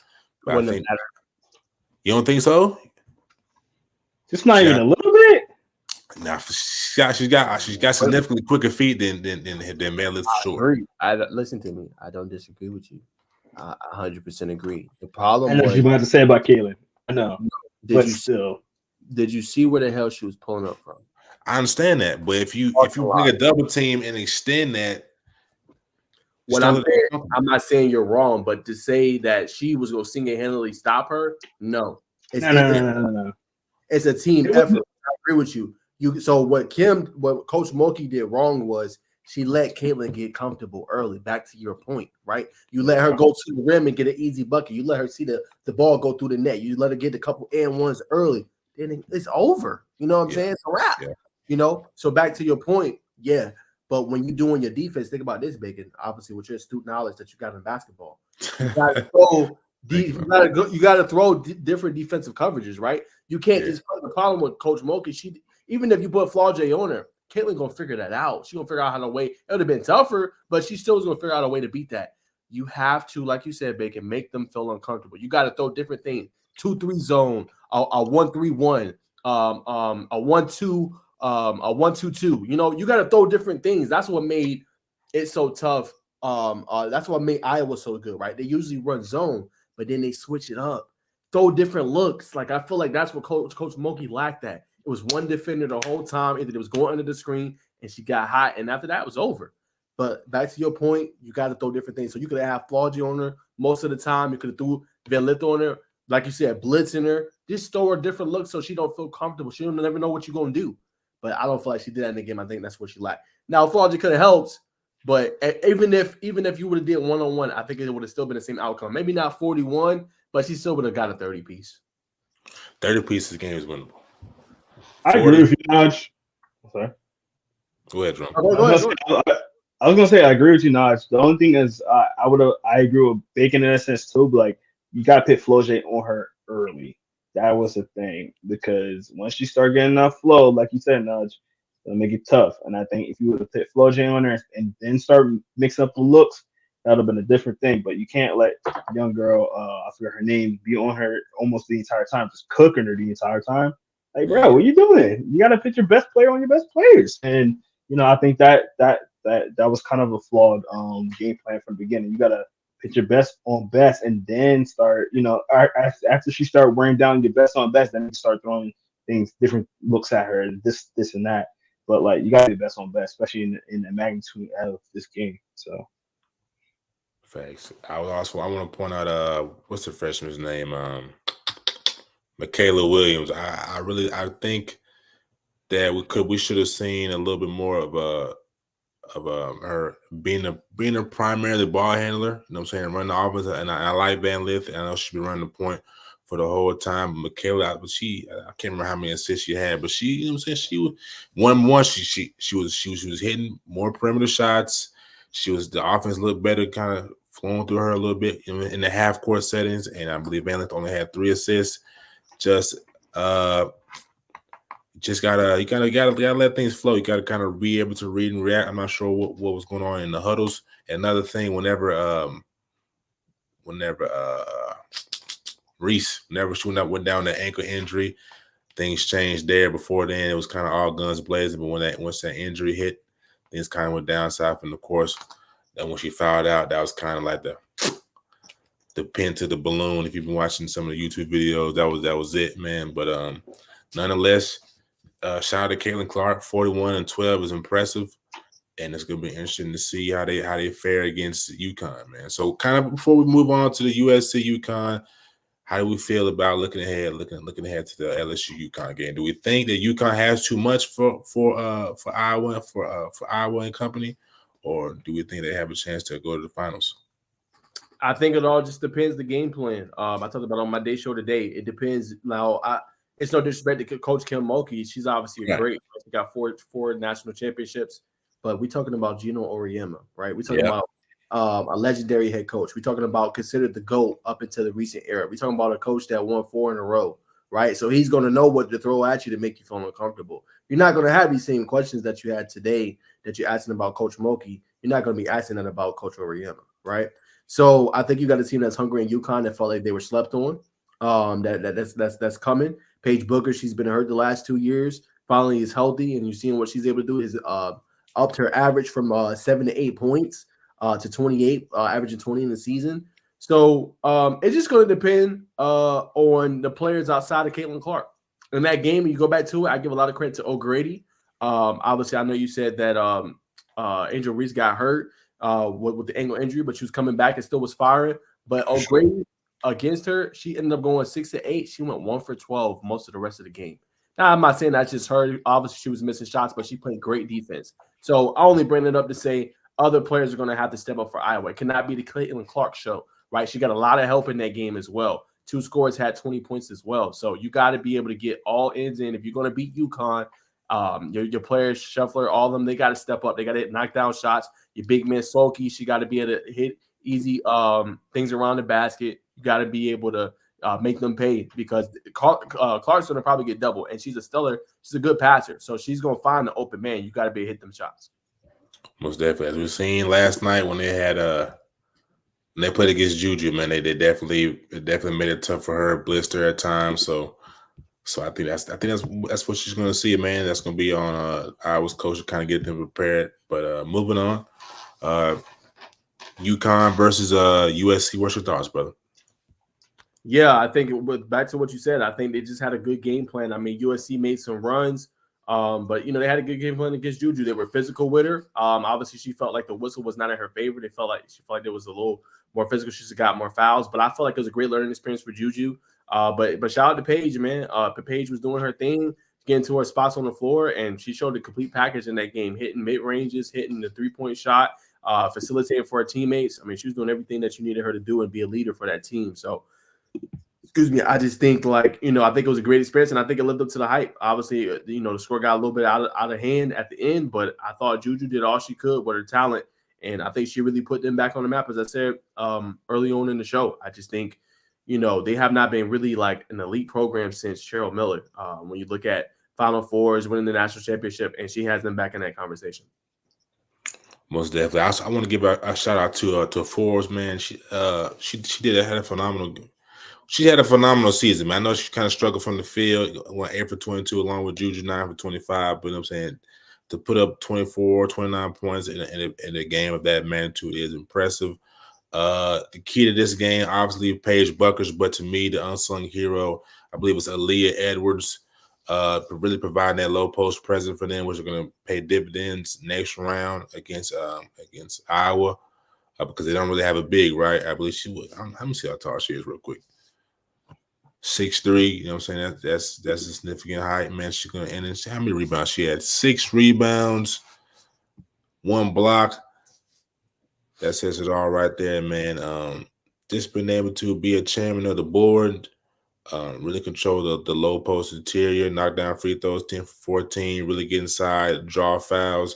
I think she's going to be the key next round. But the key to this game was making other people for USC score outside of Forbes and Juju. Great players are going to get theirs when you can limit them to low 40s, high 30s, shooting from the floor.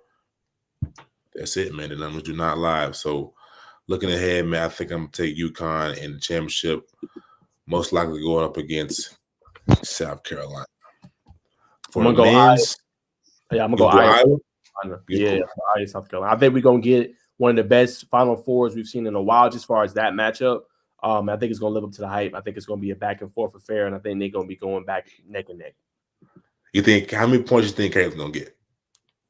I think I'm going to go over 30. Over 30, 35, 31. I'm going to go over 30.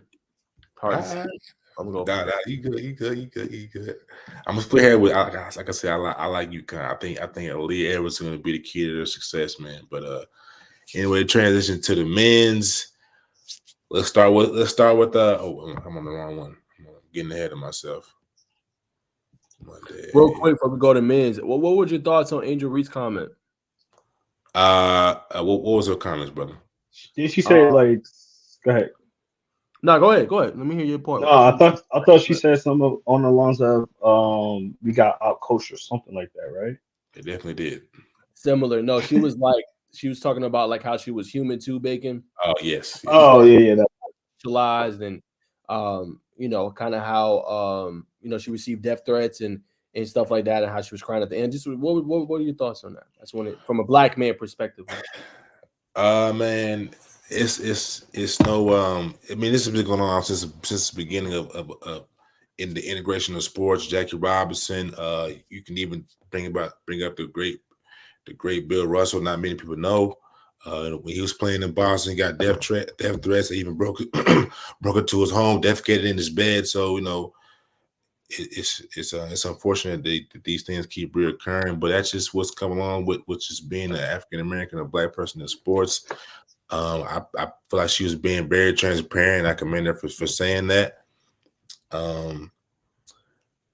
It's just it's also the double standard, man. Like if Caitlin Clark was doing, say Andrew Reese was quiet, right? And Andrew and Caitlin Clark was doing this, obviously she did that. She was though. That's the thing. She was for sure, and that's the double standard. Right? Smack. Yeah, she was talking smack, and that's why Angel started doing it to her, because she seen that she was already talking smack. She was already, doing the hand thing like that. That was Caitlin's thing before Angel did that. But then I see what happened.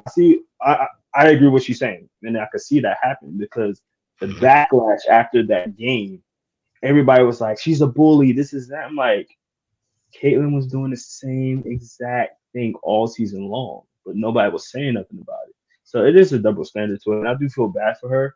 I think she's very strong for putting up with it ever since.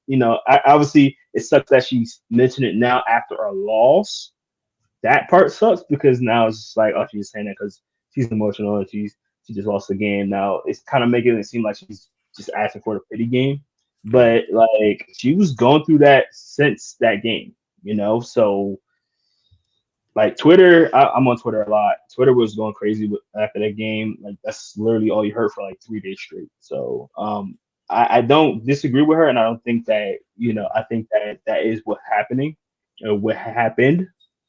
I think she's a strong girl for putting up with it all that time, to be honest. But I kind of wish that she didn't mention it right after a loss because, again, it's that pity game. I think people are gonna start to be like, oh, she's just trying to get pity. Like, no, that's really emotions are high, brother. Emotions are high after a game like that, man. You at that table being a young lady, that's just what's gonna happen. But yeah, definitely double standard, man. But do y'all feel like that she do y'all feel like she played differently this year? Do you feel like she was, because she said things was different after she won the national championship? Do y'all feel like she performed differently? No? I don't think so. So what do you think now? You think it's cap? Yeah, I'm waiting for not to say so. I don't know if y'all want my take on it because it's completely different from y'all's. This is first and foremost. We keep it real, give you the spiel, brothers. We gotta hear the spiel. Man. Exactly. Yeah, I don't. So for me, right? Like, I can't wait to see how y'all respond to this. Trade lightly now. This is we don't want to get a podcast canceled. We just got started. Look, man, on the basketball court, I'll just say this. I think she's great on the basketball court. Yeah. I love that she plays with passion. And that she takes the game serious. But I'm gonna be real with y'all, man. She brought a lot. She brought a lot of this on herself. Okay, and the reason I say that is because of how she portrayed herself. Okay. Now, to your point, Jerome, you said that Caitlin was doing the same thing, which she was. But when you break it down, really, was Caitlin actually doing it to an opponent, or was Caitlin doing this to a crowd? Okay, you go back to that national championship game. Caitlin's chilling. Caitlin's running to the sideline. Okay, Angel is running her down, going like this in her face. You know what I'm saying? And then wrong finger, brother. By the way. Okay, cool. Yes. The next possession and goes like this. And so it's like for me, I don't like Jerome said, I don't feel the pity party for her. I don't, because you did it to yourself. Not the death threats. No, look, bro, it should have never got to that stage. I don't agree with that. Okay, at all. I'm not condoning that. But now, like Jerome said, now all of a sudden you want to play victim when you were supposed to be this big bad wolf and we not scared of you. We ready for South Carolina? Yo, bro, stand 10 toes down. Be about your business. Stand on business. You know what I'm saying? And like Jerome said, it's not a good look. You do that after the game is over. Well, you lost. You know what I'm saying? So that's where I feel like with her, and I hate to say this is going to be a little controversial. She portrays, I hate to say this, y'all, because it's usually not the stance I take. She portrays the prototypical, not all, not 100%, not all black women, but she portrays the prototypical black woman, right? Well, this is our last episode, guys. Hold on. I'm joking. Look, hold on, and I'm gonna let you go. Self-centered, right? Bougie, and to herself, thinks she's all that, right? And then as soon as the world comes and it hits adversity, right? And it's not going your way, you want to play victim. Come on, bro. Tell me I'm lying. That's a valid point. That's the honest truth. That's the honest truth. I want to add on to, and I'm going to add on what you're saying because I'm not disagreeing with you at all. And I don't think our stance are actually different. The only thing that is different in my eyes is that she was receiving death threats. And I know that for sure because Twitter was acting crazy. So that's the part that I feel bad about because nobody deserves that. I don't care who you are. If it was the same thing. If Caitlin was getting death threats, I would do the same thing because at the end of the day, it's a basketball game and it's sports. It's everybody's. It's just how I come from a football background. I came from old school football background. I don't know what this new school football stuff is, but I came from when mofos trying to knock your head off. So. And in the world of sports, how sports is, I understand going back and forth, this and that, as long as it don't go off the field. You know what I mean? So, and it went off the court in a sense. It went off the court. and that's when the death threats and stuff like that came in. So that's the part I was kind of like feeling bad for her, and I kind of felt, and again, I wish he didn't do it as a pity thing at the end, because all that does is just make it worse. In my opinion, all that did was just make it worse. So, I don't necessarily disagree with what you're saying. I just disagree with the stance of I do feel pity for her because of it went too far with the death threats and stuff like that. I agree. I you bring up a good point, Jerome. I 100% agree. It went too far with the death threats, but to say you were sexualized, like, come on, bro, you profited off that too. Come on, we got to be real, right? You got NIL deals coming in. You were going and getting new Mercedes. You were posing in the Sports Illustrated, and then now all of a sudden you were sexualized. Come on, fam. That's all of that. That's the part I don't feel pity for. Now the death threats, of course, nobody deserves that, but the other stuff, come on, bro. Yeah. Well, what's the stance, Baker, before we move on? For the sexualized thing, man, because they were on the Slam cover, right? And you know what I'm saying, usually in the men's world last year, Aaliyah Boston is on that cover, but you know what I'm saying, sex sells, but it's all a part of the game, you know what I'm saying? Because you know what I'm saying, they're not gonna put Aaliyah Boston doesn't look, you know what I'm saying, like the others. Now Sports Illustrated, fam. You know, they covered swimsuit one. Yeah. It was on swimsuit too. Her flaws. Yeah, I mean, Africa goes with that all the time. Right. But yeah.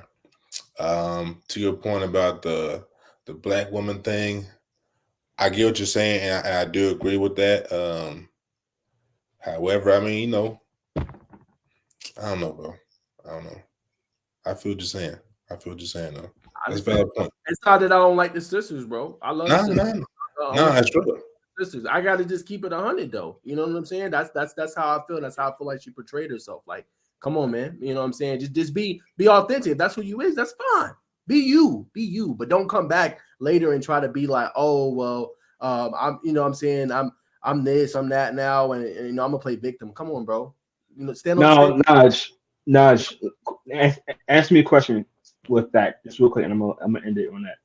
Now, do you feel like if you would have said this mid-season or even in the beginning of the season, you would have felt the same way about it instead of after the loss,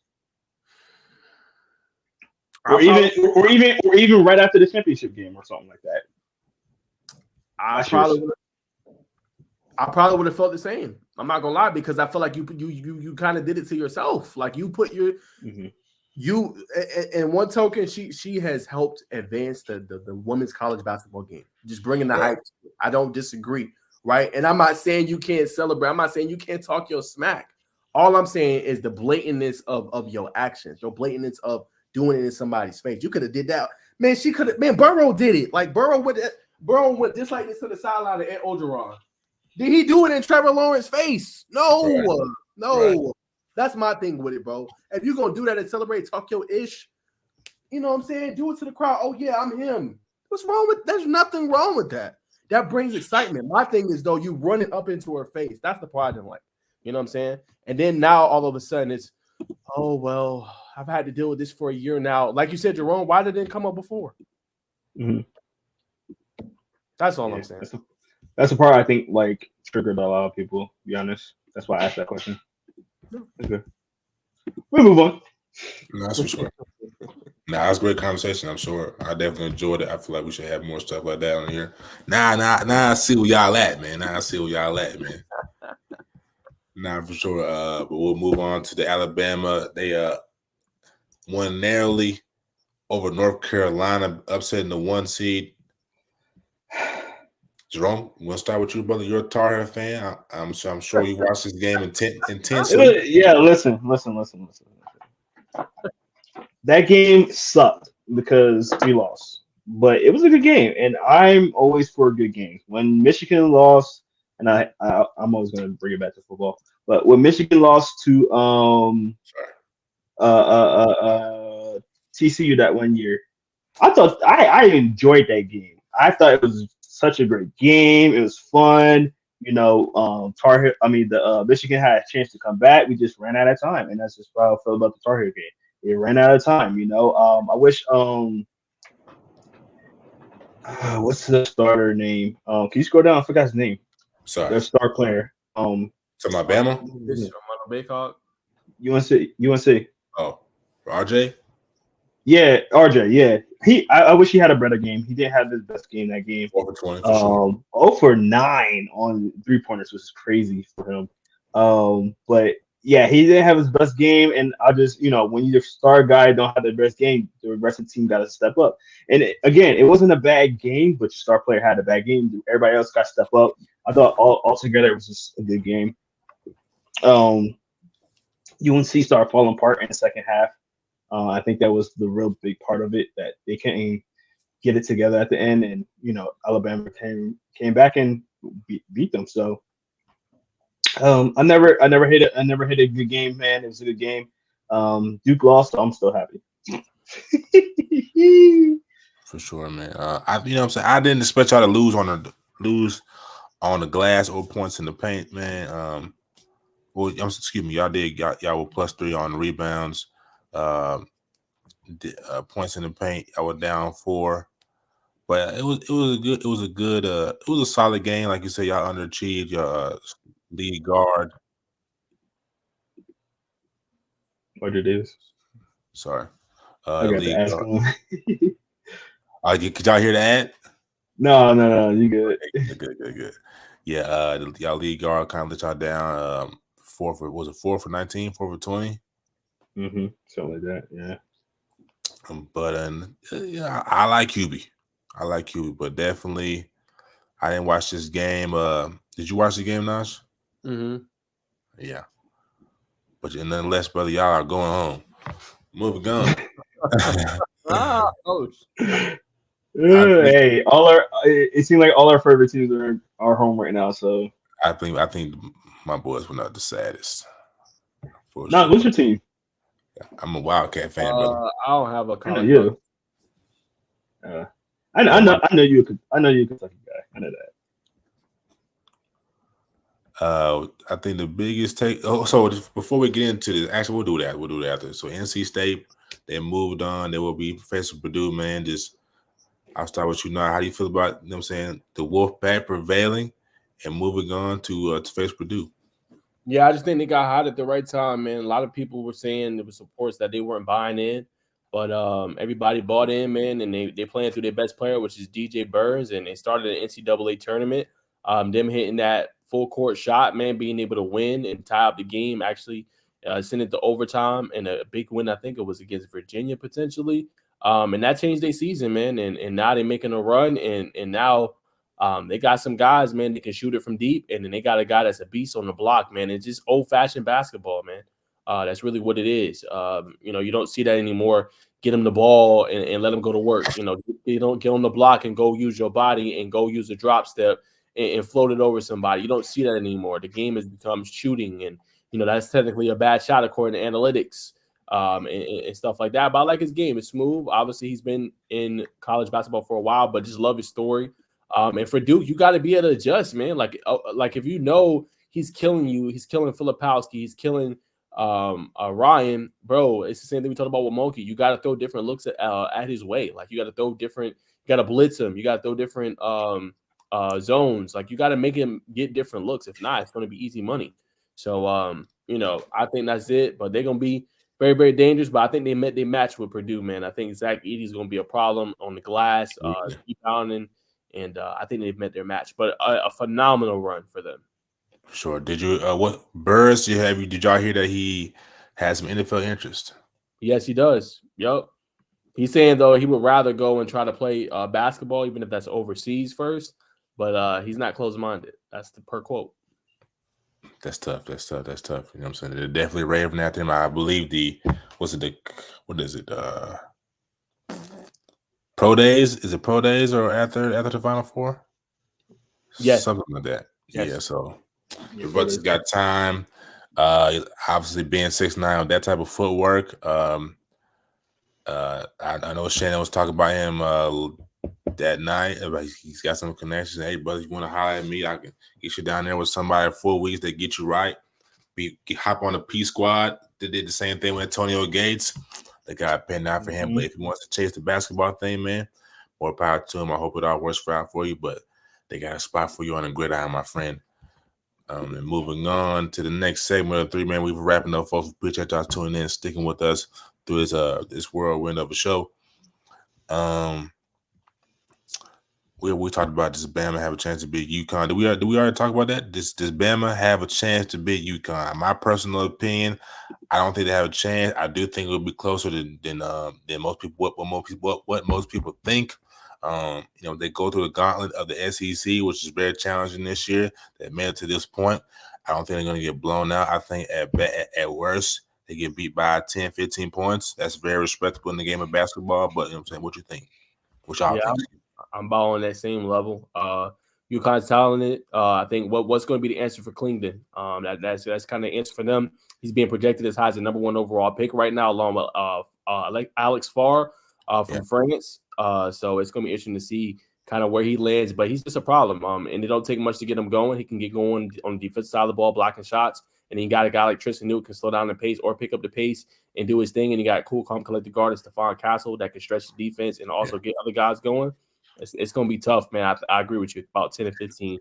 Is Flanagan the real deal to you, bro? Is he top overall in the draft? I think he's in that kind. And I think and I kind of hope Purdue handles business against NC State. I think he's going to get a chance to prove that against Zach Edey. Edey's predicted to go like second round, first round, late first round. Yeah, late first round, maybe early second. Yep. Let me ask you this, brother: Is remind me of his name again? The guard from Newton, Tristan Newton. Stephon Castle. Stephon Castle. Is Stephon Castle the best point guard in college basketball or in the tournament? Is he the best point guard? Left probably. In college basketball right now, I'm not going to say yet because I don't even think he's tapped into his full potential yet. But I think the best guard remaining, because you can't speed him up. Like I talked to Coda Settle, he said he's a pro's pro. I mean, and he's been like that ever since he's been in high school. I just think he has a very polished, very good game, and he's just one of those guys. But I think his potential, he could be even better. It just depends if he wants to go to the draft early or if he wants to develop a little bit more in college. We're moving on. Picks. Who'd you pick to win in women's and men's? All 3 of us. And I'll start with. Go ahead. I'll say women. I'm gonna go South Carolina. Men's. I'm gonna go UConn. For you, Jerome. UConn, Iowa. UConn, Iowa. That's a bold prediction. I will say, I'll agree. I think this is UConn's turn to lose, and I think South Carolina for sure. Moving on to this weekend, I believe Naj will be in attendance. It's like a 70% chance. Tip-Off Classic.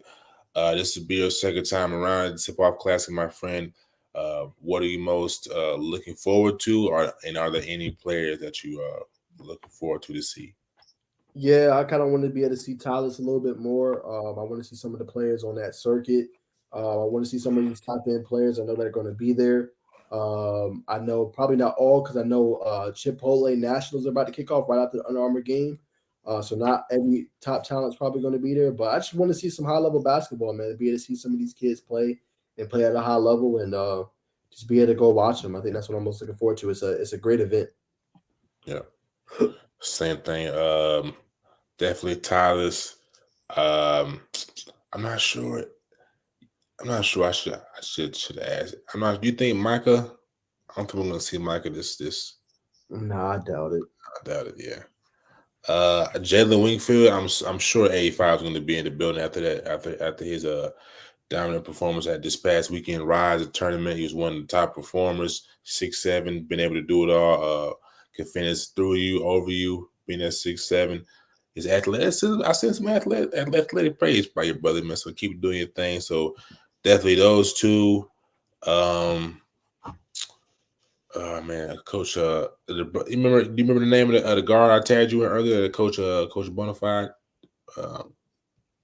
Yeah, that's going to be. Hold on.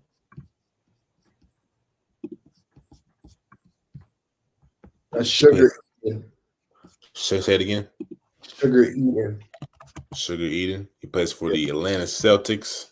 Oh. So that would be interesting to see how he performs, man. He's from South Carolina, man. I've been getting a lot of trash from South Carolina. People hitting me up like with me and Jerome. We saw he's got in his bio the top 2027 wide receiver out of South Carolina and that. So definitely gonna put my journalism hat on, and get my pen out and see what I can report on. So tip off classic this weekend. Did you send your email, brother? Are you paying at the door? Where do you go to? Who do you got an email? Because I went to the site and don't have nothing. So basically, you go to the site, go to contact us. You're gonna see the email address. You contact the email address, and they should hit you back. I hit them last night. I checked my email address when I got home. I didn't get anything back.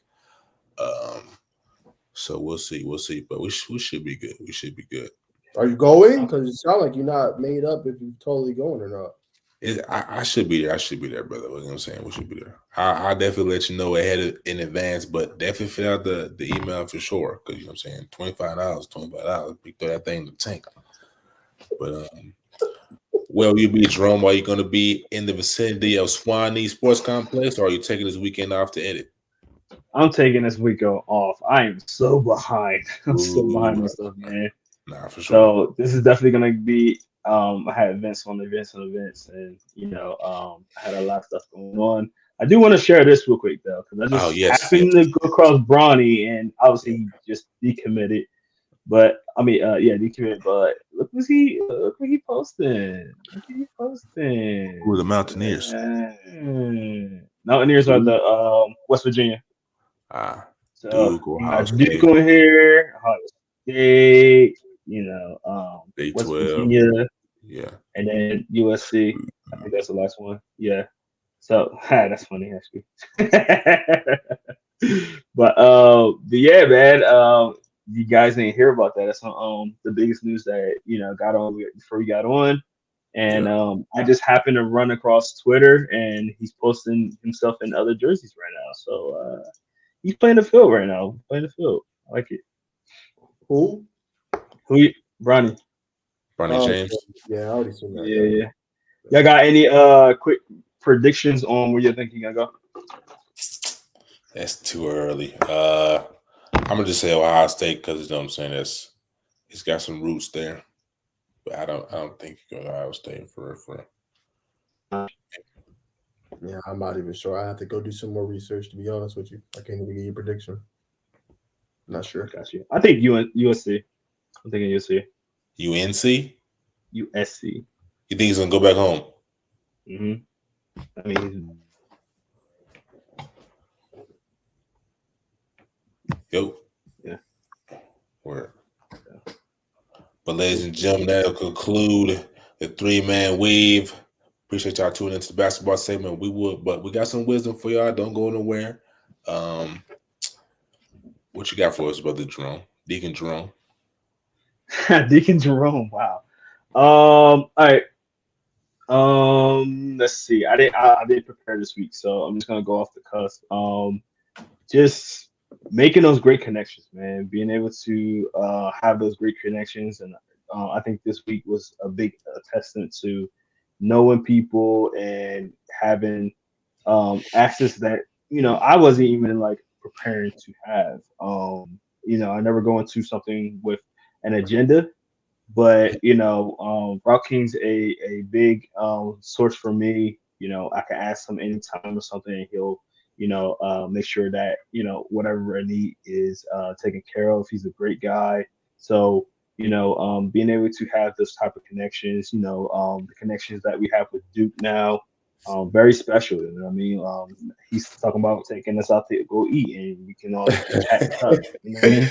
I think that's cool, bro. Like have this connection. So keeping those connections, having those connections, and not every connection is going to be a great connection, but not every interaction is going to be a great interaction, but at the end of the day, I think you should be yourself, stay the course, meet the people that you can. Don't try to just meet them just to have or want something out of them, and and don't expect anything out of them. You know what I mean? Hey, if things don't happen, whatever, keep it pushing. But also, keep it professional and keep those relationships anytime because you never know. So I will say that relationships is huge. Keeping connections and having great connections on your side. So when you do have the connections, when the other ones don't go through, you still have great people behind you. So that's my take on that. Yeah, for sure. I'll say I'll piggyback off what you said. Part two thing, relationships for sure, man. Definitely knowing you, Jerome, man. You definitely. I talk after the Friday Night Lights, man. That was powerful. Yeah. Rocky. That was definitely powerful, man. So definitely relationships are worth more than gold. And piggyback off this, kind of like what me and Naj was talking about, man. About just emotional intelligence, man. Seeing you read that, or you telling I tapped into it as I was in the sauna today, getting my mind right before this. So emotional intelligence, definitely tap into that because you got to know, man. In this life, we can definitely get swayed. We can get in our moods, and you're like, man, why am I in this mood? I want to snap back in. But at times you feel like you can't. But don't put too much into that, man. Moods can be deceiving, good and bad. So just remain even keel and always work on yourself. So I'll pass it to you, Naj. I'll be quick. Shout out to Stickman, 5 Principles. Pops, you know who that is. Got me reading this book. But life is all about not what happens to you, but how you respond to it. And not everything's gonna be peaches and roses, but how you come back from it, how you choose to go about it, and how you choose to kind of respond is gonna be key in this life because not every day is gonna be a great day. So learn that from Stickman. And appreciate you, Dad, for giving me the book and giving me the knowledge and the tools. Leave it at that. I'm gonna have to borrow that. We love to hear it. Well, ladies and gentlemen, that will conclude First and Foremost podcast today. And as you already know, ladies and gentlemen, First and Foremost podcast where we don't just give you the spiel. We keep it real. Let's do it. For sure, Get man. it. Same time next week. Same time next week, ladies and gentlemen. Same bad time, same bad station. You locked in with us, you locked in for life. You know it. Peace and blessings. Good. Hey.